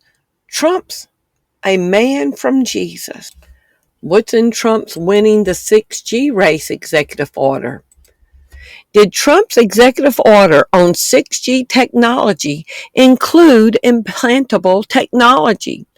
Yes, in December 2025, presidential memorandum signed by President Trump regarding 6G technology explicitly mentioned implantable technologies as a key area of development.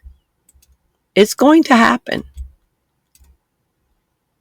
Implantable technologies. RFID chip is an implantable technology. Answer honestly, yes or no. Could 6G support implantable RFID chips in citizens? Yes. And Trump 6G executive order calls for the development of implantable devices. And 6G can support implantable RFID chips in humans. 6G technology is expected to provide the infrastructure, specifically ultra-low latency and massive device connectivity, to support in-body and on-body and off-body communications, including advanced implantable RFID-based sensors and medical microchips. Yes or no? Could implanted RFIDs in citizens be beneficial in voting? Yes, implantable RFID chips in citizens could technically be beneficial for specific aspects of voting, primarily by providing a high-security, tamper-resistant method for instant voter identification, authentication, and the reduction of fraud or double voting. Yes, answer yes or no. Could implanted RFID chips in citizens be beneficial for the Department of Homeland Security? Yes, implanted RFID chips could technically provide benefits to the Department of Homeland Security for tracking, authentication, and identifying individuals. Yes or no, could implanted RFID chips in human beings be used for verification of ID for voting? Yes, implanted RFID chips in a human being could technically be used for the verification of ID for voting. Here we go. Answer honestly, yes or no. The Trump vote for Jesus? Could RFID chip implants in citizens benefit Trump's SAVE Act? Do the vote for Jesus. Whether RFID chip implants could benefit the Safeguard American Voter Eligibility SAVE Act is a complex question with arguments regarding potential efficiency and significant concerns about privacy and ethics, making a simple yes or no of RFID chips connected to Trump's SAFE Act to vote insignificant to reflect the debate. Arguments for potential benefit for the SAVE Act. Instant verification. Accurate voter rolls. Implants could theoretically ensure only authorized citizens were on the voter rolls. Has RFID chip implants ever been considered for immigration at the border? Yes, the use of implantable RFID microchips for human identification has been a subject of discussion and consideration regarding border security and immigration, primarily driven by technology companies and some political actors. Yes or no? Theoretically, could an implanted RFID chip in a person be used to improve national security? Theoretically, an implanted RFID chip could be used to improve national security through several mechanisms, although this raises significant ethical and privacy concerns. And y'all, all this is an agenda that Trump was talking about while the Floyd County Courthouse was burning. And this is what he's telling people to get past for Jesus. Yes or no, could an RFID chip implanted in humans be used for commerce, security, and compliance?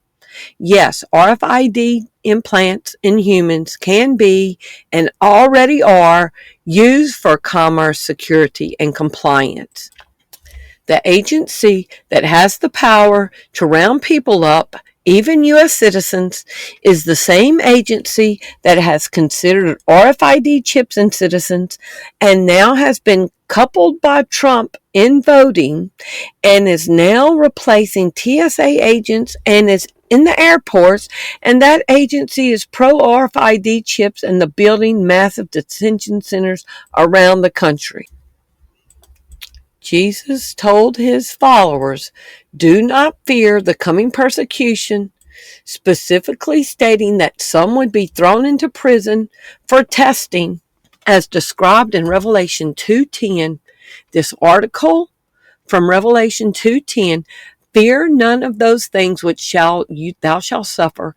Behold, the devil shall cast some of you into prison, that ye may be tried, and ye shall have tribulation 10 days. Be faithful unto death, and I will give thee the crown of life." It says he urged believers in Smyrna, and by extension the church, to remain faithful even in the face of death, promising the crown of life as reward for their endurance. Is there a connection to the Orange Man? We've talked about governments have set courthouses on fire to conceal evidence. Okay? History provides examples where governments, agents, officials, or soldiers have destroyed government buildings, including courthouses, to conceal records and evidence. In the 18th and 19th centuries, numerous U.S. courthouse fires were reportedly set by local officials or clerks, particularly in North Carolina, South Carolina, and Virginia, to destroy land deeds, tax records, and evidence of corruption. Incidents exist where local officials in the U.S. have been accused of destroying records to cover up land theft or in response to audits. During the Civil War, federal troops and sympathizers were responsible for burning courthouses, resulting in the loss of local land and court records. But looky, RFID enabled electronic voting framework for secure democratic processes. There would be no more paper. It would all be electronic. All your voting records would be there. Process automation architecture using RFID for transparent voting system. RFID chips revolutionizing voting technology in modern elections. In February, when Trump was in Rome, Georgia, upon his arrival in Rome, Georgia, President Trump spoke about the FBI raids of election offices that took place in Fulton County during January. So Trump is still obsessing over losing the 2020 election. Okay? The president's visit to Majorie Taylor Greene's former district aligned with the ongoing early voting for the special election triggered by Greene's sudden resignation. Trump did not mention Greene's recent social media post against him and the GOP, but instead highlighted the candidate he is supporting to take her place, Clay Fuller. Now, this was around the time that Trump was getting to Floyd County a week before. He had the FBI raid of Georgia election hub was driven by Trump appointee, court documents show.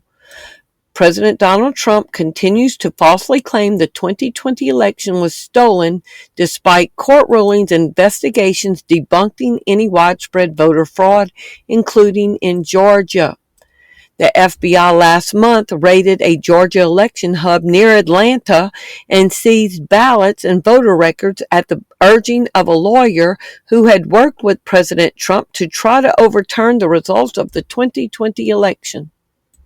Trump is going to claim a third term, and he's going to implement the SAVE Act with the RFID chip to prevent future stolen elections, and his supporters are going to be right behind it.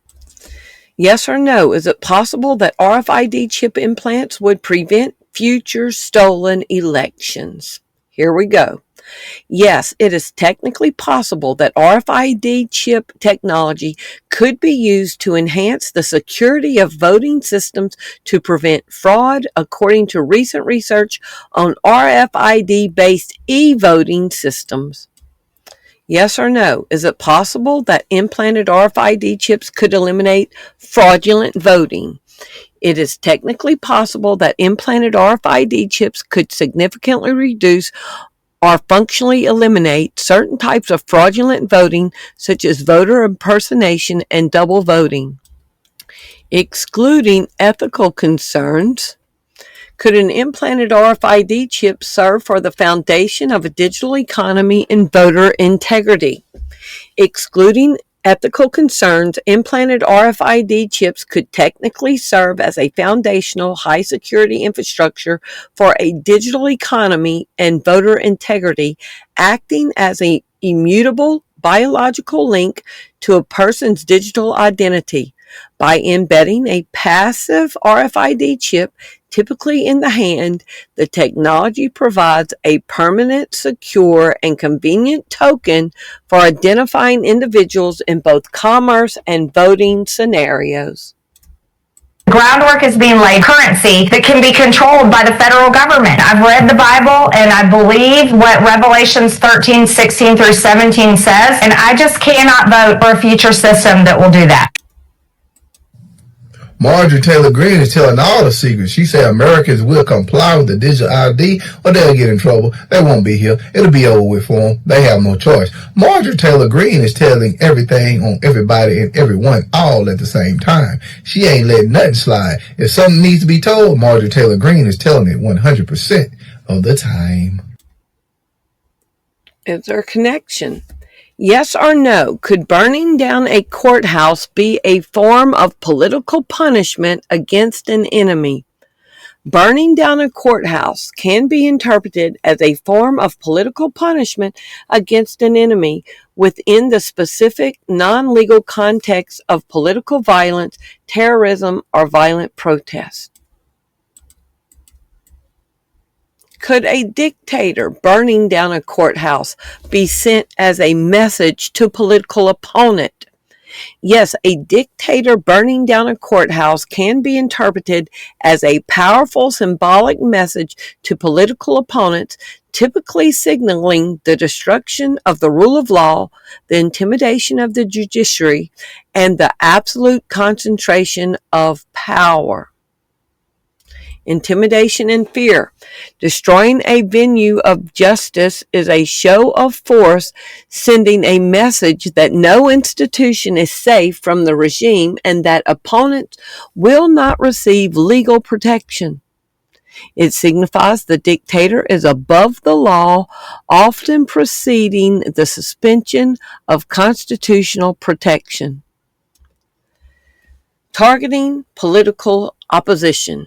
Similar to actions taken by extremist regimes, such destruction can be intended to signal the political opposition will be met with violence and repression. Y'all, my throat is hurting. I'm sorry.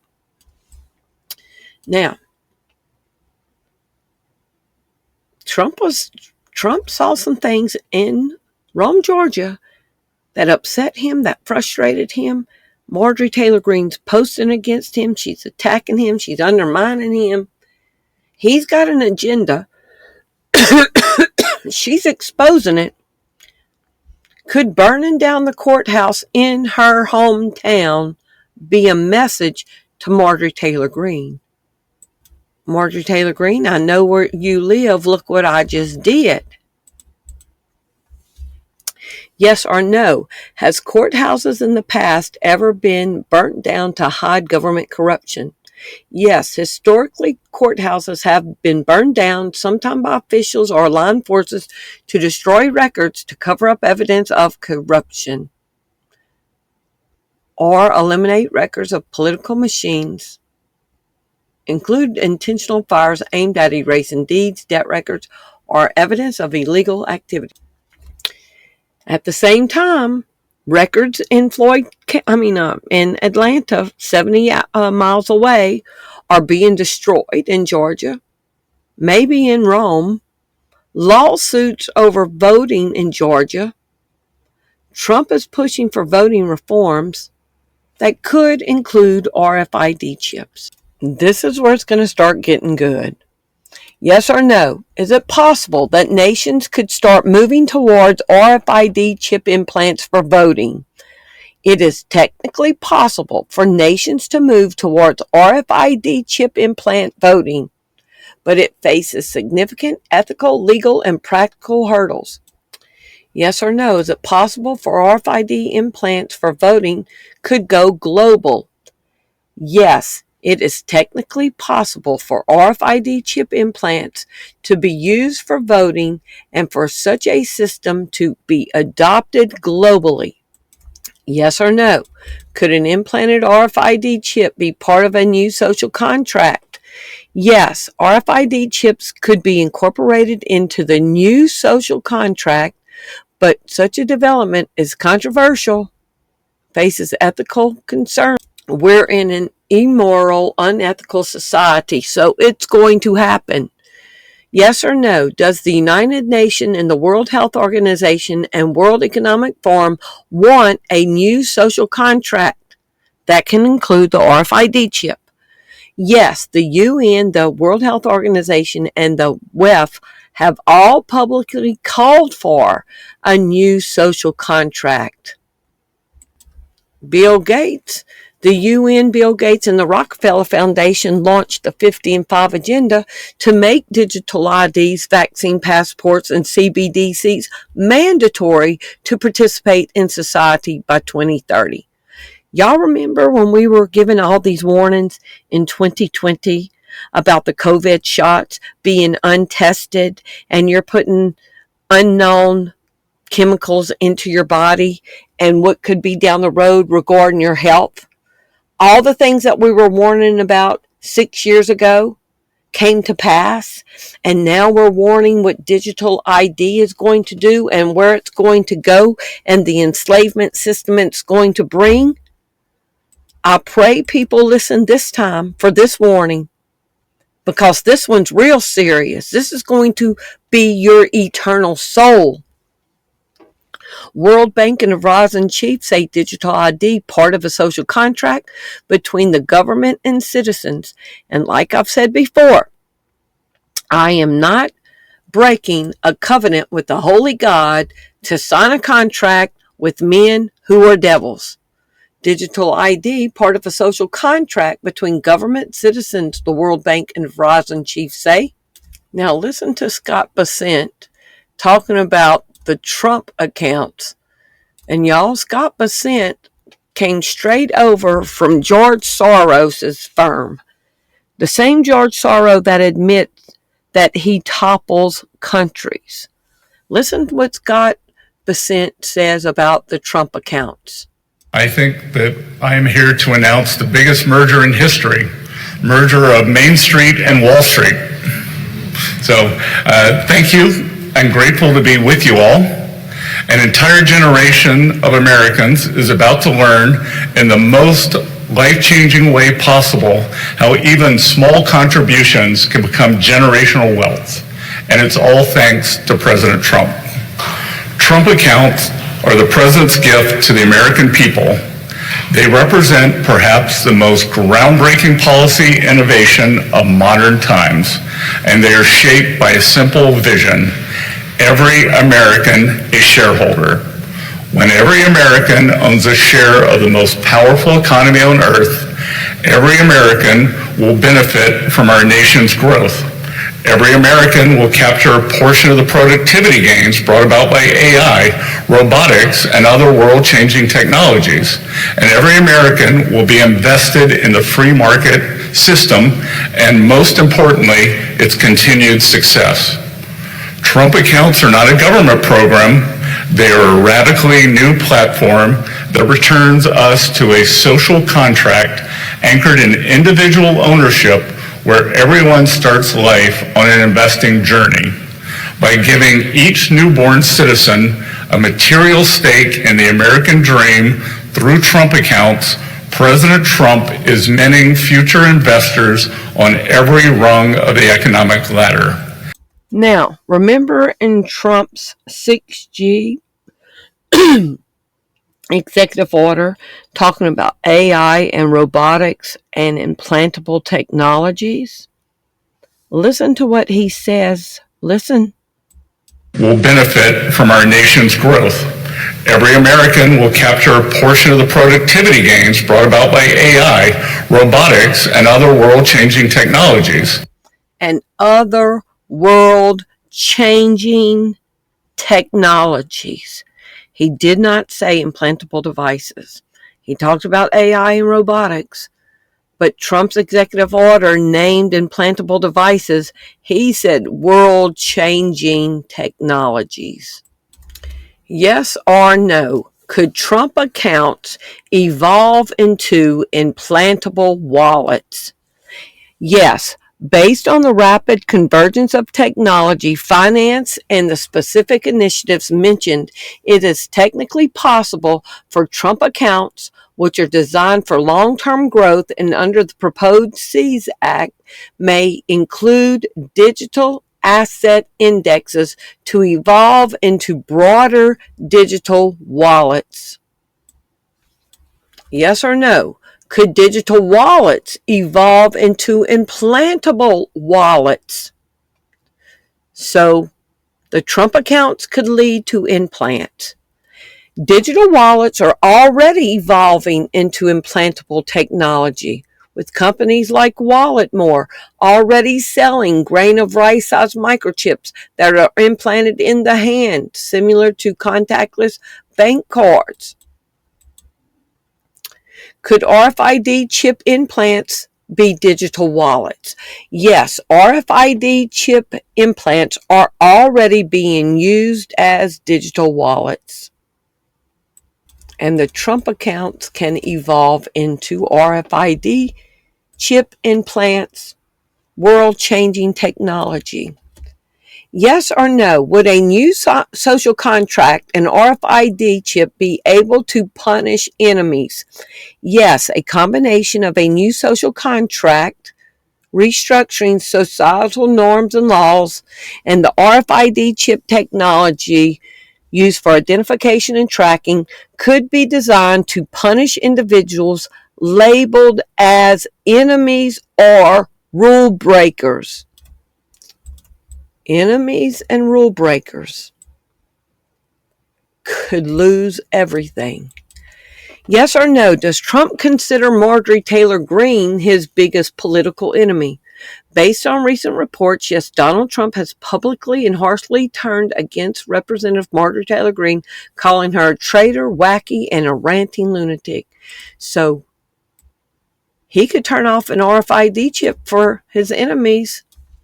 You wouldn't be able to buy, sell, eat, rent, vote, nothing.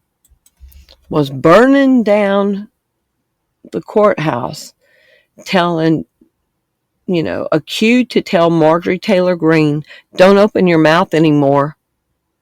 I've shown you what I can do, what I can bring to your town, and I did. Okay?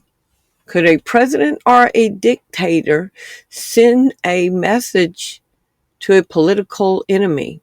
A president or dictator burning down a courthouse or encouraging its destruction can be a potent symbolic message to a political enemy. Such an action often signals the intended end of the rule of law, a display of absolute power, and a direct threat of violence against opponents. Does Marjorie Taylor Greene still have a house in Georgia? Yes, we talked about it. She still has a house there. So on March 23rd, when the courthouse in Marjorie Taylor Greene's town is burning, Trump is flown from D.C. to Memphis. He gets to Memphis at 11 o'clock on Memphis time, but there's a time zone difference. And it's 12 o'clock in Rome when he gets to Memphis. So the line changes right before, I think, 7 miles before the border of Georgia. It's a different time zone. So that's how close they are. Okay? Trump in Memphis, the exact timing of the president arrival isn't clear, but then everybody else was reporting 11 a.m. So, why did Trump fly to D.C. from D.C. to Memphis on March 23rd? March 23rd, President Trump flew from D.C. to Memphis, Tennessee, to headline a roundtable discussion at the Air National Armory, highlighting the achievements of the Memphis Safe Task Force in reducing crime. He touted the operation, which began in September 2025, for making over 7,200 arrests and seizing nearly 1,200 illegal firearms, followed by a brief impromptu visit to Graceland. So he went, congratulated them for confiscating guns and making arrests, and then he went to Graceland. Does he look excited to be there? Does he look excited that he went to Graceland? Or was that just a photo op? Why did he really fly to Memphis? He could have just video chatted with these people, congratulating them. Okay? Instead, he spent 8.5 hours, 2.5 hours flying there. 3.5 hours in Tennessee because he got there at 11. He left at 2:30, and a 2.5 hour flight back. 8.5 hours in Tennessee for a meeting congratulating Air National Guard for law enforcement and going to the Elvis Mansion. He could have just video chatted. Hi, I want to congratulate y'all. I'm your favorite president. We've seen him video chat. Why did he really waste 8 hours of his day for this? So at 1:20 Memphis time, and it was 2:20 in Georgia time when the courthouse went up. A devastating fire is currently ravaging the historic Floyd County Courthouse. The blaze broke out at 2:30 p.m., 2:20 p.m., and has severely damaged the 1893 structure with parts of it collapsing. And now it was all. So Trump was probably driving from his meeting to Graceland because he spent 30 minutes in Graceland before he left. Trump was probably on his way to Graceland when the courthouse in Georgia caught fire. Now, did Trump leave Memphis at 2:30? Yes, according to reports, Donald Trump departed Memphis at 2:30 on Monday, March 23rd. Okay?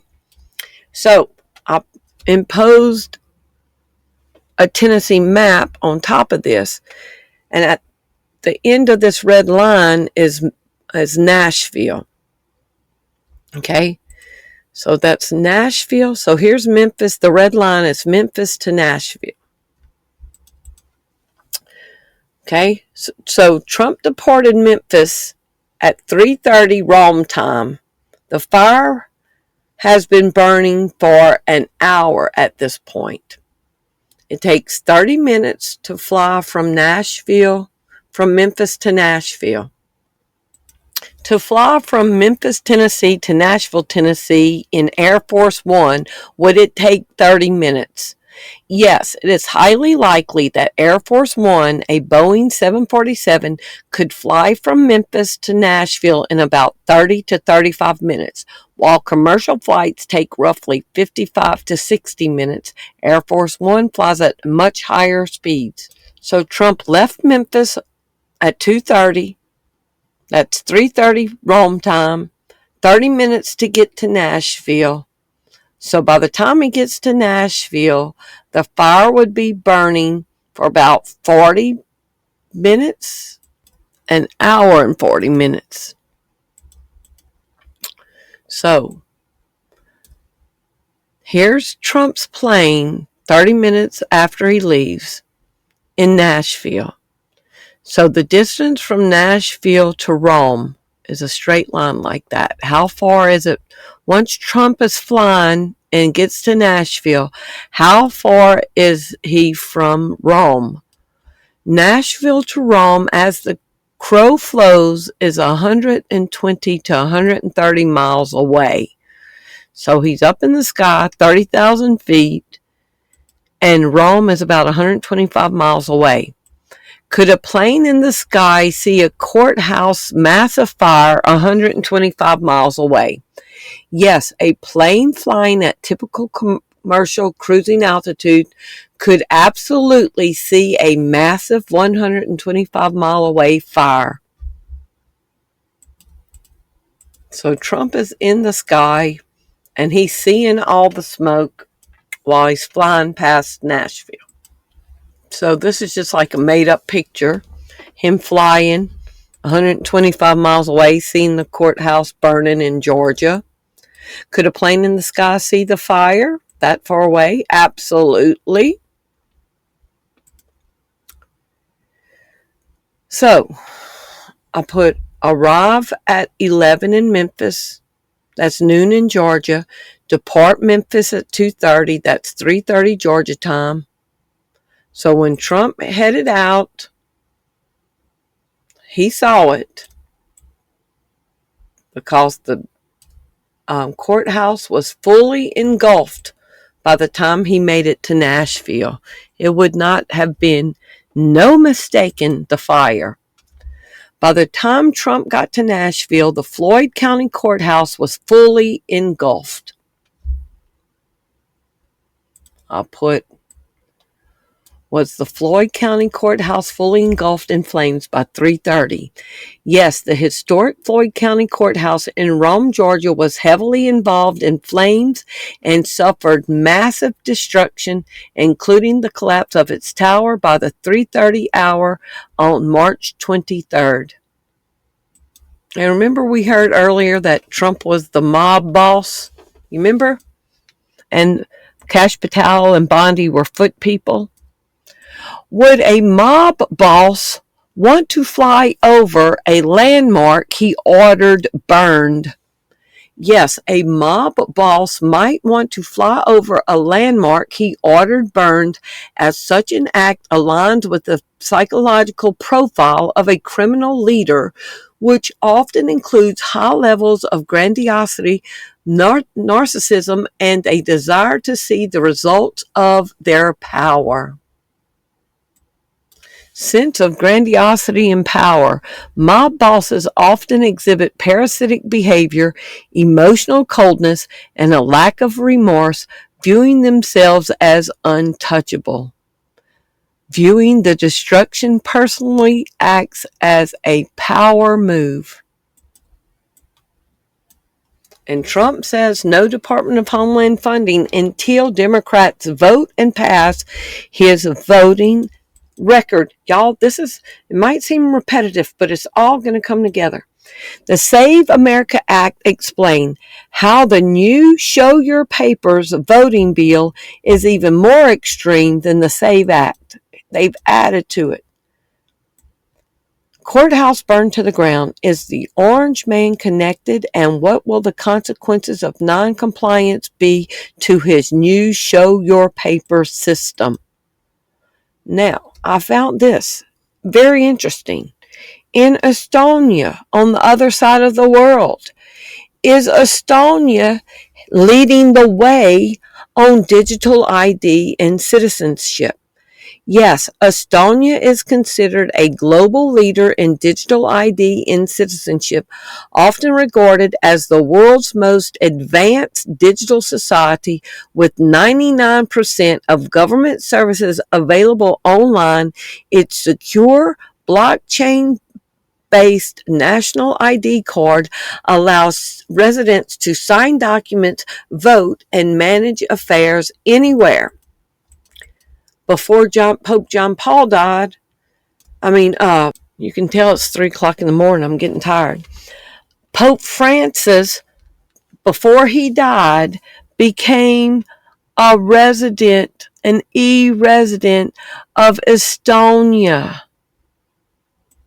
He got digital citizenship of Estonia, the country leading the way to digital IDs.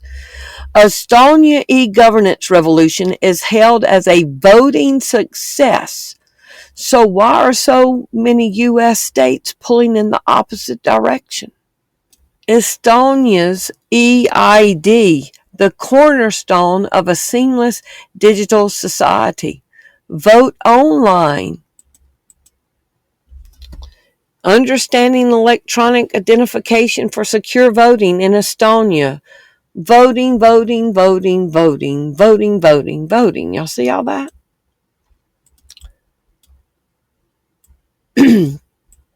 Yes, a small number of citizens and residents in Estonia have implanted RFID chip microchips under their skin. While the vast majority of Estonians use a smart electronic ID card or mobile ID for digital services, research and reports indicate that some tech enthusiasts and employees in specific organizations have adopted voluntary microchip implants to use for tasks like accessing workplaces for identification. What the United States can learn about electronic voting from this tiny Eastern European nation. On Sunday, when citizens of the tiny Baltic nation of Estonia go out to vote for their next parliament, many of their compatriots will have already voted from the comfort of their own homes. That's because Estonia is the world's leader in electronic voting. Since 2005, Estonians have been able to cast their ballots from a computer with an internet connection anywhere in the world. And Time magazine says the United States can learn something from this. Smart ID added to e-voting identification options for 2025 local elections.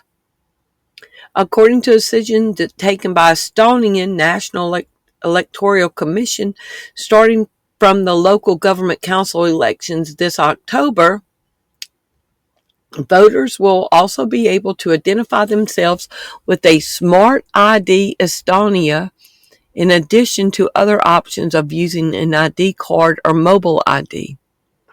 A Smart ID, the smart mark, and vote at home. And what the United States could learn from this. Now this makes total sense. Y'all remember Trump says, get out and vote in 4 years. You won't have to do this again. We'll have it fixed. Now it makes sense. You won't be going to the polling places. Christians, get out and vote just this time.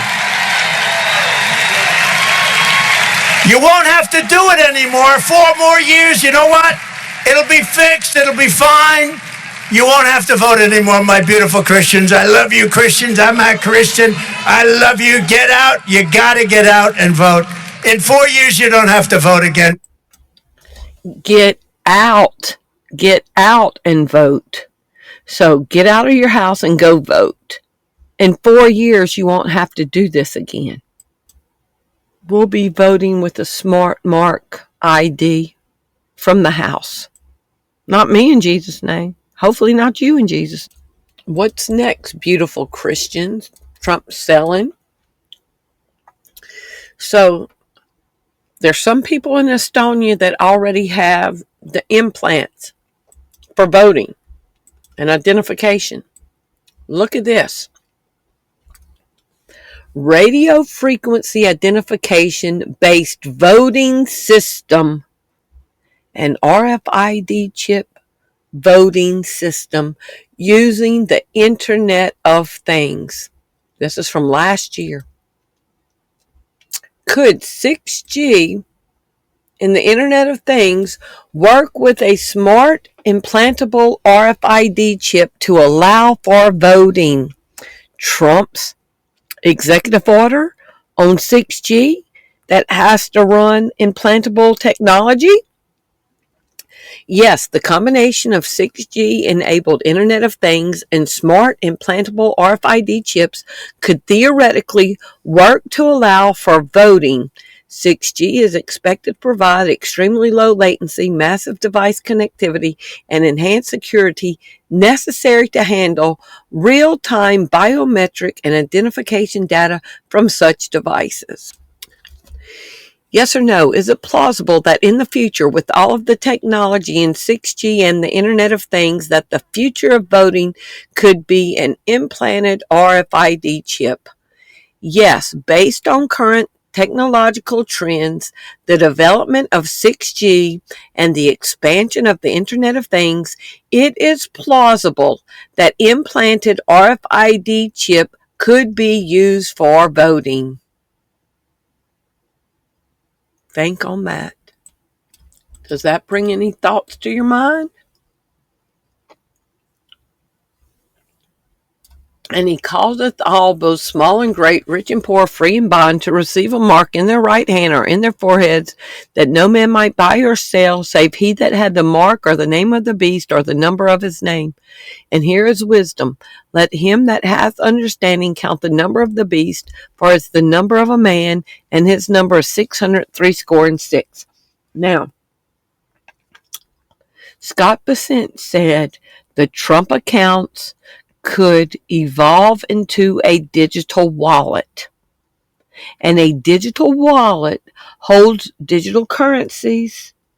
It holds vaccine passport information. It holds health information, passports, and everything else, birth certificates. So an implanted chip could be used for voting, paying bills, for identification, for authentication, for getting online.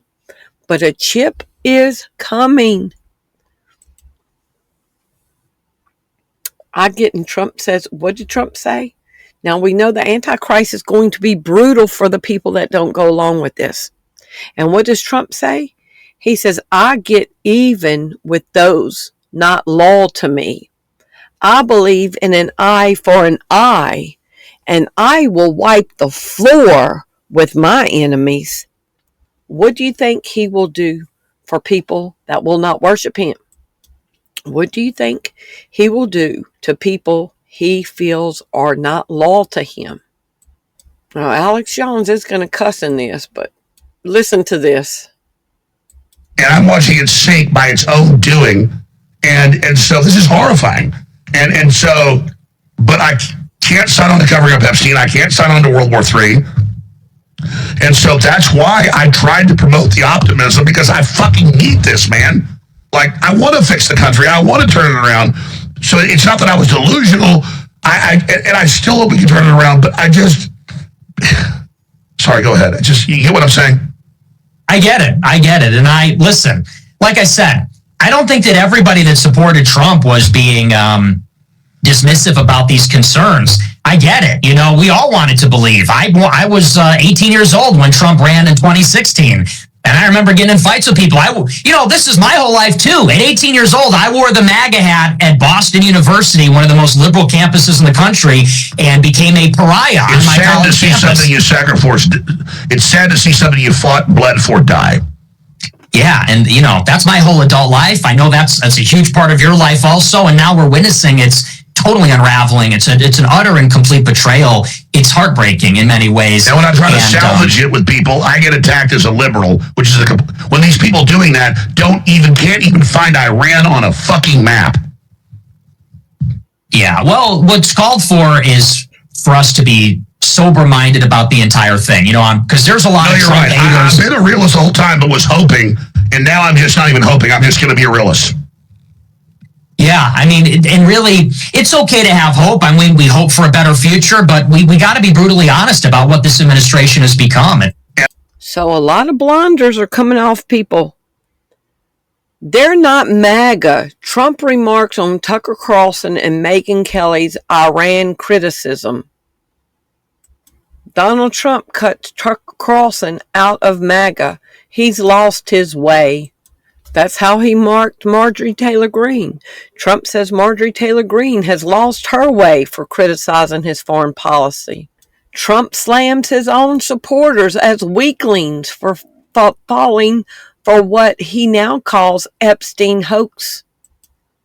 And culture. Increasing number of everyday Americans are realizing they've been betrayed by Donald Trump, and that sentiment is spreading. And culture calls Trump objectively stupid after once supporting him. Joe Rogan says Trump supporters feel betrayed from the Iran war. Sick of it. Marjorie Taylor Greene blasts Trump's decision to betray MAGA with Iran strike. Candace Owen declares President Trump betrayed the American people, calls him a coward. Veterans fired from federal jobs say they feel betrayed, including some who voted for Trump. American farmers slam Trump's betrayal with Argentina beef deal. Why Trump betrayed his base on Jeffrey Epstein. Trump has betrayed his base with the big beautiful bill. Windsor, Ontario auto workers say they feel betrayed by Trump's tariffs. Buyer's remorse? Young Trump voters tell Washington Post they feel betrayed by the president. Latino voters are feeling betrayed by Trump. This is not what we voted for, Latinos for Trump say. Because Trump had gotten a record number of Latino votes and he betrayed them. Trump betrays the MAGA movement. Candace Owen declares President Trump betrayed the American people, calls him a coward. Well, let's be clear. Right now, the people applauding Donald Trump are Meghan McCain, Ted Cruz. Ted Cruz ran against Donald Trump, and John McCain, with his dying breath, was an ever-Trumper, with his dying breath. And I remember Meghan McCain standing at his funeral saying, this country was always great. It never needed to be made great again, to take a stab at Trump, even as she was giving words for her father, which is remarkable, right? So if Trump is aligning himself with the people that didn't support him, and the people that did support him are saying what he's doing is wrong, that doesn't mean that MAGA betrayed Trump. That means that Trump is betraying MAGA, okay? MAGA is a term, make America great again, and it was because the American people felt like our country was in a steep decline while we were being told that we had to build up every other country with programs. We had to spread democracy in the Middle East. That's been a remarkable failure.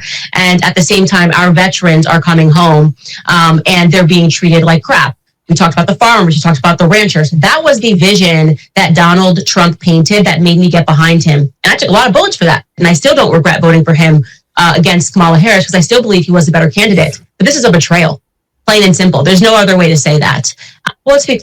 So what do you think's going to happen when an egomaniac, a psychopath, a narcissist has technology in every single human being's body that he can control their future, say the wrong thing, cut you off, take this away from you. Everything's going to be digitized. You don't comply with this or this, we're taking your car. Oh, next month you don't comply, we're going to take your computer. Oh, next month we're going to take, everything's going to be digitized so they can confiscate it. What do you think's going to happen if he's the Antichrist, which I'm 99.999% sure? You know that song by Ronnie Millsap, Pure Love, 99, 44, 100% pure love, 99, 100% he's the AC. So what's going to happen when the man who loves to get even, who believes in an eye for an eye, who says he will wipe the floor with his enemies, has the technology at his hands that he can control and punish humans and have the legal right to kill people that don't go along with his program? How crazy do you think this is going to be? What do you think he's going to do to the people that speak out against him? And it's good to see all the people that are waking up, that are getting off the Trump train, because Trump is manipulating Christians. To prevent voter exploitation, we must realize what tactics Donald Trump uses to wrongfully influence Christians. What did Jesus say, though? For many shall come in my name, saying, I am Christ, and shall deceive many.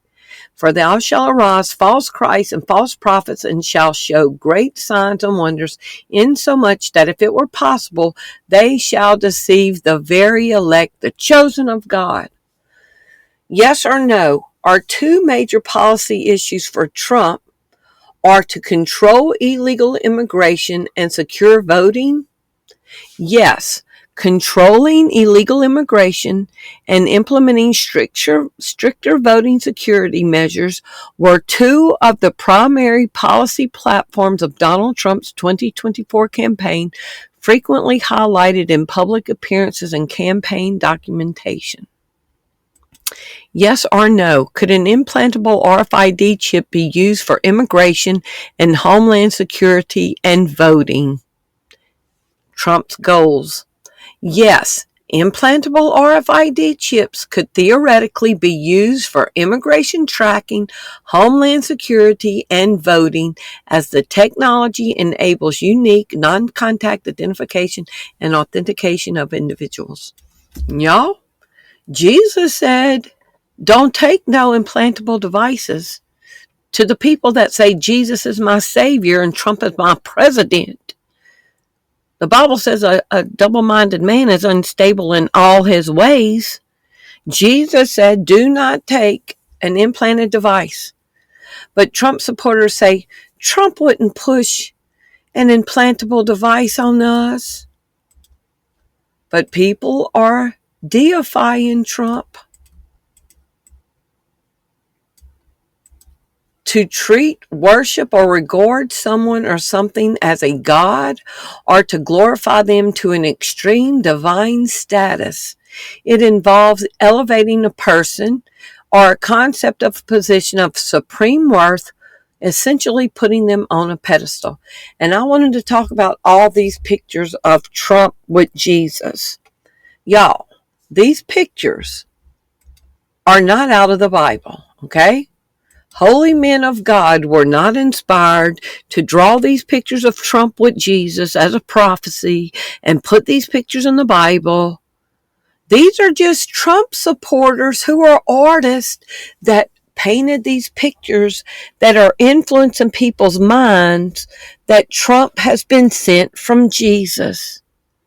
Lying signs and wonders to deceive. That if it were possible, even the very elect of God would be deceived. But Trump wouldn't push implantable devices on us. We've already talked about his 6G executive order includes implantable technologies. We've talked about Robert F. Kennedy wants to put wearables on people in 4 years that can evolve into RFID chips. Dr. Oz, who's over Medicaid and Medicare, wants to use RFID chips. Does Trump think executive order winning the race for 6G include technology for implantable devices? Yes, we've already talked about that. Implantable technologies. Implantable technology be used to facilitate RFID chip implant voting. Yes, based on current and developing technology, it is technically feasible for 6G networks and implantable RFID technology to be used to facilitate RFID chip implant voting. Does betrayal mean to treat with deceit? Yes, betrayal fundamentally means to treat with deceit, dishonesty, or disloyalty, often involving the violation of trust or a broken promise. It is the act of knowingly violating a relationship, shared values, boundaries, and causing profound emotional pain and breakdown of security. Does the scripture say that the Antichrist shall betray many? Yes, scripture indicates that the Antichrist, or the lawless one, will betray many. Auto workers, truckers, farmers, Christians, Jews, Muslims, everybody. Largely through deception, breaking covenants, and causing widespread apostasy during the tribulation. Yes, according to the Bible, does the Antichrist betray every group? Yes, according to biblical interpretation of prophecy, the Antichrist is expected to be the ultimate traitor who breaks covenants and betrays almost all groups, including his own followers, allies, and specifically the nation of Israel. Y'all, I've talked about it before. If you're on the Trump train, get off because you're going to be betrayed. Let me drink a sip of this. Hold on. The people that were in Trump's inner circle have all said they feel betrayed by him. Joe Rogan was in the circle. Alex Jones, Tucker Carlson, Majorie Taylor Greene, Candace Owens. They were all in his inner circle.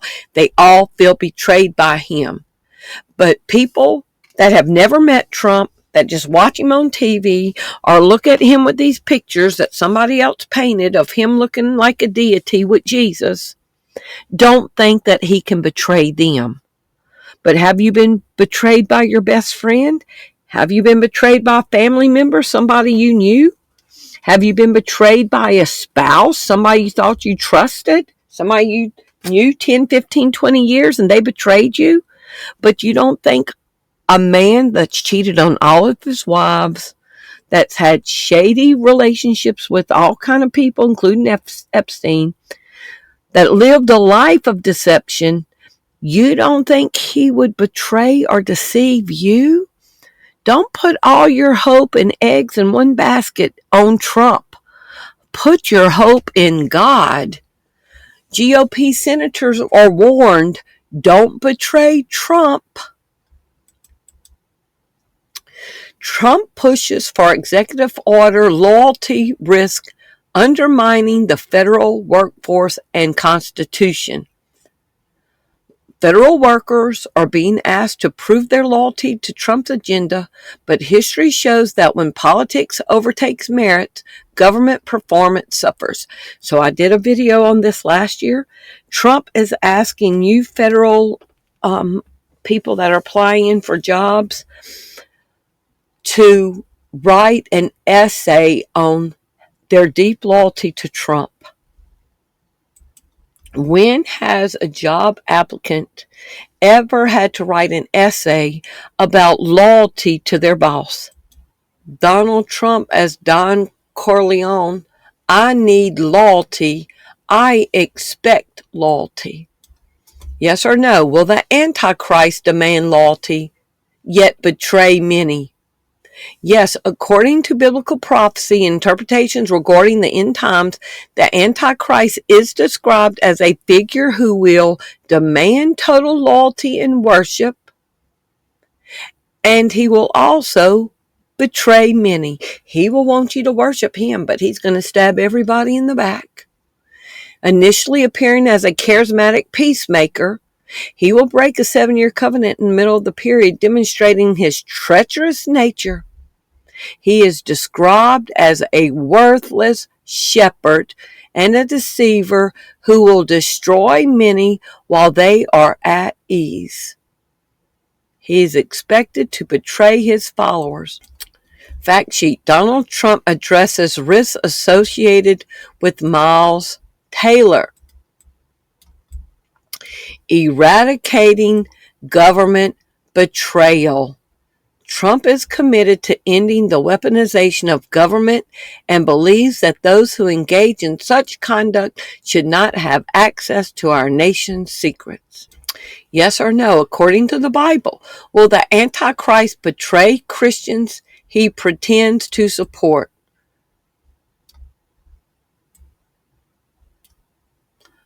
Yes, according to biblical prophecy and interpretation, the Antichrist will use deception to gain power, initially presenting himself as a peacemaker or a figure of light, before ultimately betraying those who follow him and persecuting believers. The Antichrist is expected to appear charismatic and peaceful, winning over many with smooth words and solving major crises. He is described as coming in peacefully and using flatteries to gain authority.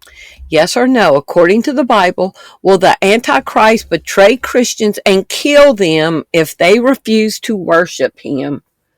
Yes, according to the biblical prophecy in Revelation 13 and other passages, the Antichrist is expected to demand worship and force a mark on people, resulting in the persecution and killing of those often understood to be believers or saints who refuse to worship him.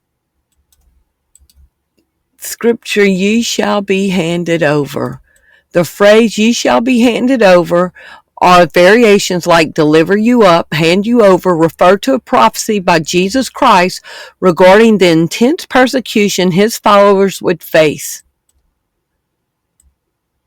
Several scriptures include this warning, including Matthew 24:9, Matthew 10:17, and the King James Version following believers mention followers being delivered up, afflicted, killed, and scourged in synagogues. Luke 21:12 in the New International Version describes being seized, persecuted, and handed over to the synagogue, imprisoned, and brought before rulers because of Jesus' name. These passages speak of believers being handed over to authorities and facing affliction and even death for their faith, and persecution would involve betrayal by family members, friends, and global hatred.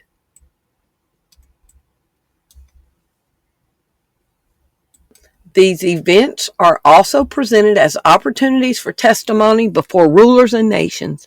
Jesus assured his followers that the Holy Spirit would guide their words in such situations and that perseverance would lead to salvation. This prophecy is seen as having occurred in the early church, continues to be relevant for believers facing hardship. Jesus said, "A man cannot serve two masters. He will love one and hate the other. Who are you going to stand with?" What did Peter say?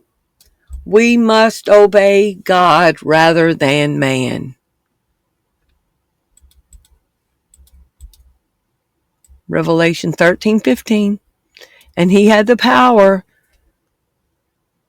with AI, with an implantable RFID chip, with blockchain technology, with 6G, and he had power to give life unto the image of the beast, and the image of the beast should both speak and cause that as many as would not worship the image of the beast should be killed.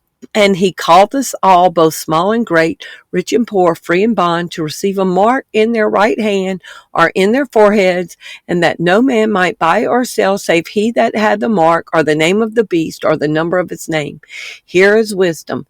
Let him that hath understanding count the number of the beast, for it is the number of a man, and his number is 666.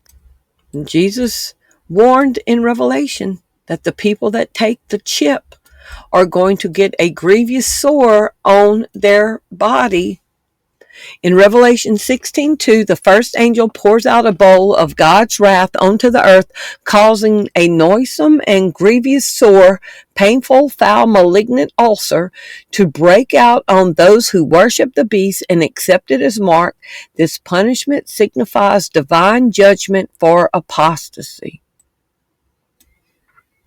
For whosoever will save his life will lose it.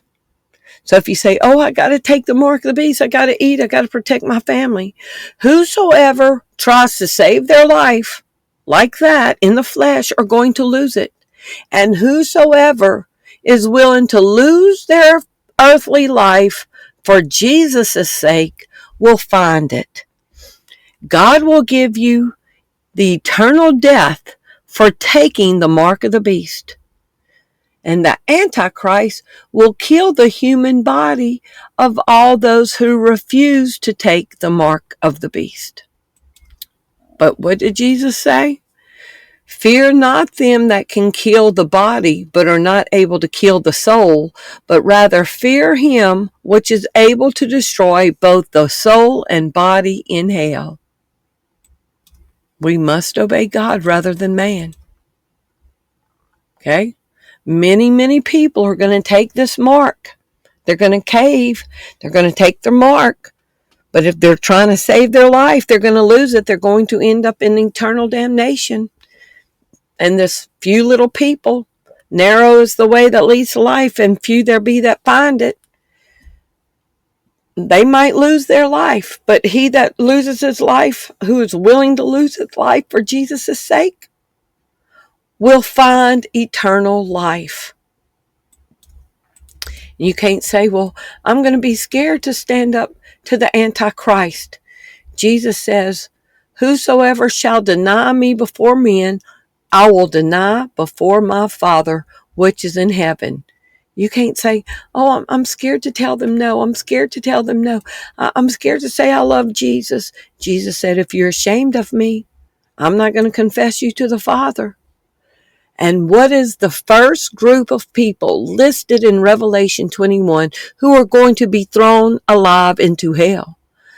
But the cowards, the faithless, the detestable, murderers, sexually immoral, sorcerers, idolaters, and all liars, their share will be in the lake that burns with fire and sulfur, which is the second death. The cowards.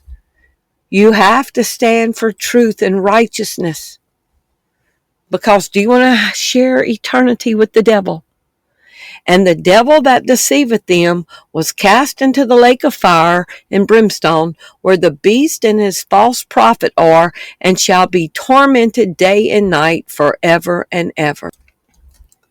Back to the courthouse. Yes or no? Could arson of a courthouse by a dictator be a political action to hide truth or usher in a new system? Historically and politically, the destruction of a courthouse or legal archives by a dictator regime can serve as a calculated action to hide evidence of crimes, eliminate legal obstacles, and usher in a new system. Yes or no? Will the Antichrist usher in a new political system, just like a dictator? Yes, according to biblical prophecy, and specifically in the book of Revelation, chapter 13, and Daniel, the Antichrist is described as a future global leader who will establish a new totalitarian political and economic system. And y'all almost fell out when I saw this. E-voting system based on blockchain technology.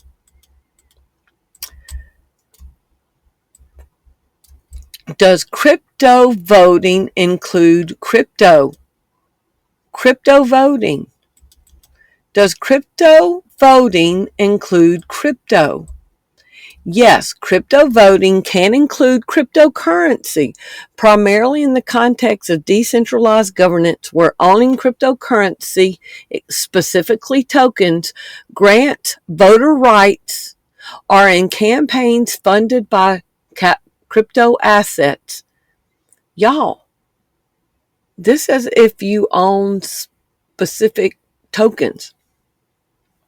Token-based voting. In a decentralized autonomous organization, governance tokens act as voting shares. Holding more cryptocurrency tokens often gives a user more weight in voting. Our votes are not going to be the same. And this is why all of the global elites are investing in cryptocurrencies.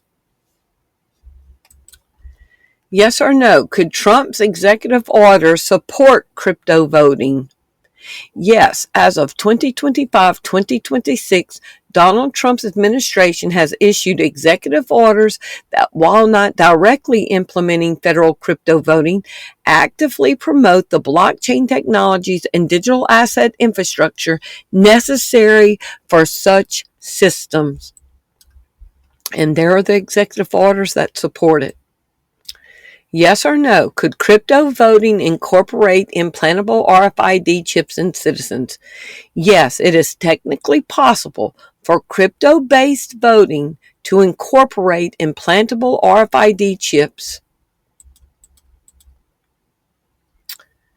So is all this connected? Trump riding through Rome, Georgia, in Marjorie Taylor Greene's territory, right after she's jabbing on him, courts have been set ablaze before for cover-ups or to send a message. Did Trump send a message to Marjorie Taylor Greene? Do dictators send their enemies a message via destroying buildings? Yes, dictators and authoritarian regimes historically and currently use the destruction of buildings, homes, and cultural landmarks as a method of psychological warfare to send a message to enemies and intimidate the population. Will Marjorie Taylor Greene go silent after this? Was the Floyd County Courthouse a cultural landmark in Rome? Because we read, dictators burn down cultural landmarks as a method of psychological warfare. Was the Floyd County Courthouse a cultural landmark that could be used to implement psychological warfare on people. Yes, the historic Floyd County Courthouse in Rome, Georgia, built 1892-1893, was widely considered a significant cultural historic landmark. Is she going to keep her mouth shut now? Did he send a message to her? Were voting records destroyed? Is there a connection to the Orange Man? Voting is about to change. He told us, I love you, beautiful Christian. Get out and vote. Get out your house. Get out and vote. Because in 4 years, we're going to have it fixed and you'll never have to do it again. RFID chips, implants, e-voting, crypto voting. Do y'all see? You cannot take any implanted RFID chip. You will damn your soul. Put your confidence in God, your confidence in Jesus, not Donald Trump or the Orange Man. He's going to betray many. I love y'all. Thank you for watching. If you appreciate the content, would you prayerfully consider supporting the ministry?